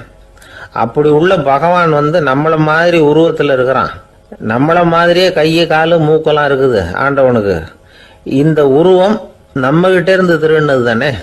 அவன் தன்னுடைய உண்மையான திருமேனியை நமக்கு காட்டாம, அதாவது தரிசனம் கொடுக்காம இருக்கிறது கள்ளத்தனம் தானே. அதனால தான் இதுவும் ஒரு பெரிய திருட்டு, இருக்கிறதுலேயே மிகப்பெரிய திருட்டு அப்படிங்கிறார். என்கிட்ட பேசிக்கிட்டு இருந்தார், இந்த விஷயம்லாம் சொல்லிட்டு இருந்தாரு அந்த பெரியவர். அதாவது திருட்டை ஆன்மீக நோகத்தில் அவர் பார்க்குறார். நம்ம பார்வையில் இதை விட அபூர்வமான திருட்டுலாம் இங்கே உண்டு, அபூர்வமான திருடர்களும் உண்டு. ஒரு திருடன் சிறையிலிருந்து விடுதலையாகி வெளியில் போனான். கொஞ்ச நாளில் மறுபடியும் திரும்பி ஜெயிலுக்கு வந்துட்டான். அப்போது சிறை அதிகாரி அவனுக்கு அறிவுரை சொன்னாராம். ஏன்பா இப்படி அடிக்கடி தப்பு பண்ணிவிட்டு ஜெயிலுக்கு வந்துடுறியே, உனக்கு சொந்த பந்தம் எதுவும் இல்லையா? உனக்கு அப்பா அண்ணன் தம்பிகள் அவங்க கூட எல்லாம் சேர்ந்து வாழணுங்கிற ஆசை இல்லையா அப்படின்னு கேட்டிருக்கார். அவங்களோட சேர்ந்து வாழணுங்கிற ஆசை எனக்கு நிறைய உண்டுங்க சார் அப்படின்னு அவன். அப்புறம் எதுக்கு இப்படி ஜெயிலுக்கு வந்துடுற அப்படின்னாரான் அவரு. அவங்க எல்லாருமே இங்கே தானே சார் இருக்காங்க அப்படின்னு அவன். ஒரு ஊர்ல ஒரு துறவி இருந்தார், புத்த சமய துறவி. அந்த ஊர் மன்னன் அவரை பத்தி கேள்விப்பட்டிருக்கான். ஒரு நாள் புறப்பட்டு போனான், துறவியின் பாதங்களை தொட்டு வணங்கினான். அதுக்கப்புறம் சொன்னான், ஐயா நான் உங்களை அரண்மனைக்கு அழைச்சிட்டு போறதுக்காக வந்திருக்கிறேன், இனிமே நீங்க இங்க எதுக்கு இருக்கணும் அப்படின்னு. அவன் மனசுக்குள்ள என்ன நினைப்புன்னா, இவர் எங்க வர போறாரு, நான் ரொம்ப எளிமையானவன், எனக்கு எதுக்கு அரண்மனை வாசம்னு சொல்லி விடுவார் அப்படின்னு நினைச்சிருக்கான். ஆனா அந்த துறவி என்ன பண்ணார் தெரியுமா?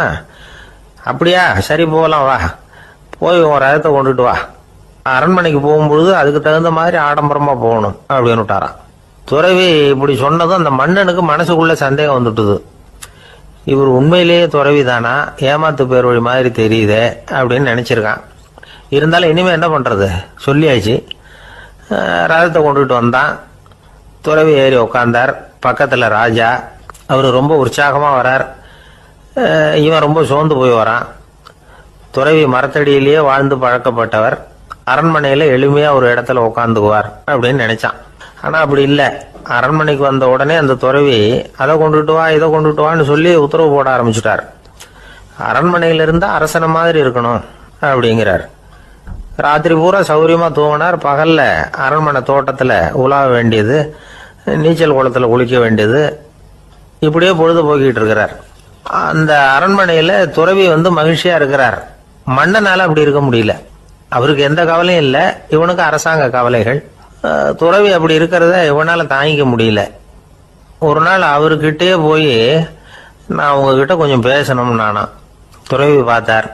நான் இந்த அரண்மனைக்கு வரும்பொழுதே நீ என்னமோ என்கிட்ட கேட்கணும்னு நினைச்ச, ஏன் கால தாமதம்? நீ அனாவசியமா உன்னையே தொந்தரவு பண்ணிட்டு இருக்கிற, நீ கவலையா இருக்கேங்கிறது எனக்கு புரியுது. நான் மரத்தடியில் இருந்தப்போ கூட என்னை அடிக்கடி வந்து சந்திச்சுக்கிட்டு இருப்பேன், ஏதாவது விளக்கம் கேட்கறது உண்டு.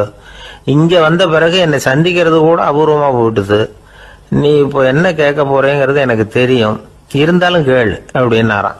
வேற ஒண்ணும் இல்லைங்க, இப்போ உங்களுக்கும் எனக்கு என்ன வித்தியாசம்? 2 பேரும் அரண்மனையில தான் இருக்கிறோம். நீங்க மகிழ்ச்சியா இருக்கிறீங்க, நான் அப்படி இருக்க முடியல. இவ்வளவுக்கும் நீங்க முன்னாடி இருந்தது மாதிரி இல்லை. தினமும் தங்க தேர் கேட்குறீங்க, உயர்தரமான ஆடைகள் அணிகிறீங்க, சுவையான சாப்பாடு. இப்படி இருக்கிறப்போ உங்களுக்கு எனக்கு என்ன வித்தியாசம்? இதுதான் மன்னனுடைய கேள்வி. இதுக்கு பதில் சொல்றேன், என் கூட புறப்பட்டு வா, இந்த நகரத்துக்கு வெளியில போவோம் அப்படின்னு சொல்லி அரசனை கூப்பிட்டுக்கிட்டு ஊர் எல்லைக்கு வந்து சேர்ந்தார் துறவி. அங்க போய் சொன்னார், இத பாருப்பா, இந்த இடத்த தான் தேடிக்கிட்டு இருந்தேன். இனிமே நான் வந்து திரும்பி வர போறதில்ல. நீ என்னோட வர்றியா திரும்பி போறியா அப்படின்னார். நான் எப்படிங்க உங்க கூட வர முடியும்? என்னுடைய நாடு, என்னுடைய சொத்துக்கள், மனைவி, மக்கள் எல்லாத்தையும் விட்டுட்டு எப்படிங்க வர்றதுன்னா. இப்ப அந்த துறவி சொன்னார், இப்ப வித்தியாசத்தை தெரிஞ்சுக்கிட்டியா? நான் அரண்மனையில் இருந்தேன், எல்லா வித பொருள்களும் உடையவனா இருந்தேன், ஆனா எதையும் சொந்தம் கொண்டாடுறவனா இருக்கல. ஆனா நீ அப்படி இல்லை, எல்லாத்தையும் சொந்தம் கொண்டாடிட்டு இருக்கிற. இதுதான் நமக்குள்ள வித்தியாசம் அப்படின்னு சொன்னார். அரண்மனை ஆடைகளை அப்படியே கலைஞர் அரசங்கிட்ட கொடுத்தார். உன்னுடைய ஆடைகளை நீயே வச்சுக்கோன்னார். அவர் பாட்டுக்கு நடந்து போனார், திரும்பியே பார்க்கல. அரசனுக்கு அப்பதான் தன்னுடைய அறியாமை விளங்குச்சான்.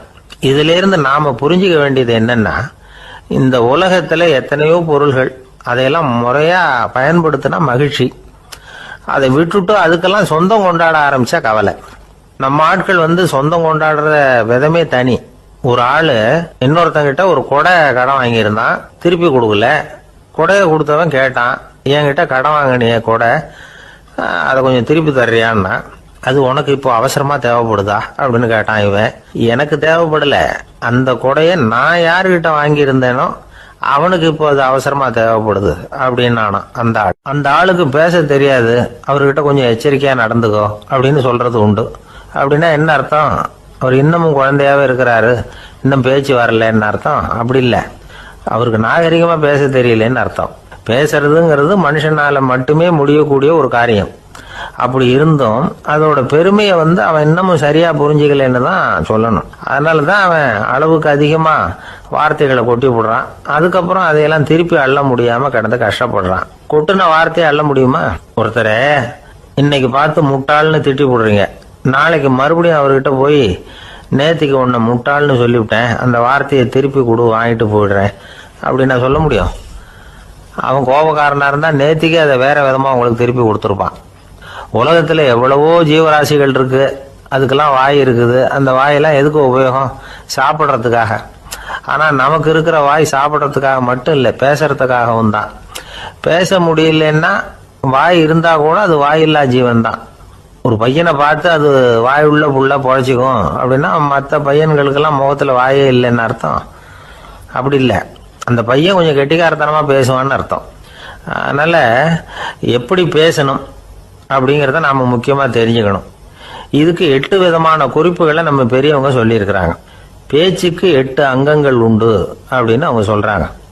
அதெல்லாம் என்னென்ன அப்படின்னா, உண்மை, நன்மை, அன்பு, நிதானம், இனிமை, ஆழம், சமயம் அறிதல், சபை அறிதல். இந்த 8 தன்மையும் பேச்சில் இருக்கணுமா.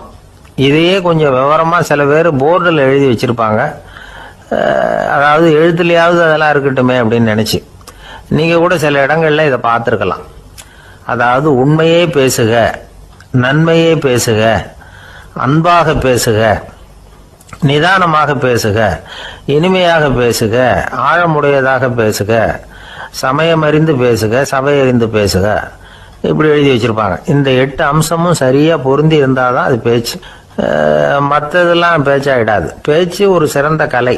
எல்லாத்தையும் விட பேசாம இருந்தும் பழகணும், அது ரொம்ப முக்கியம்.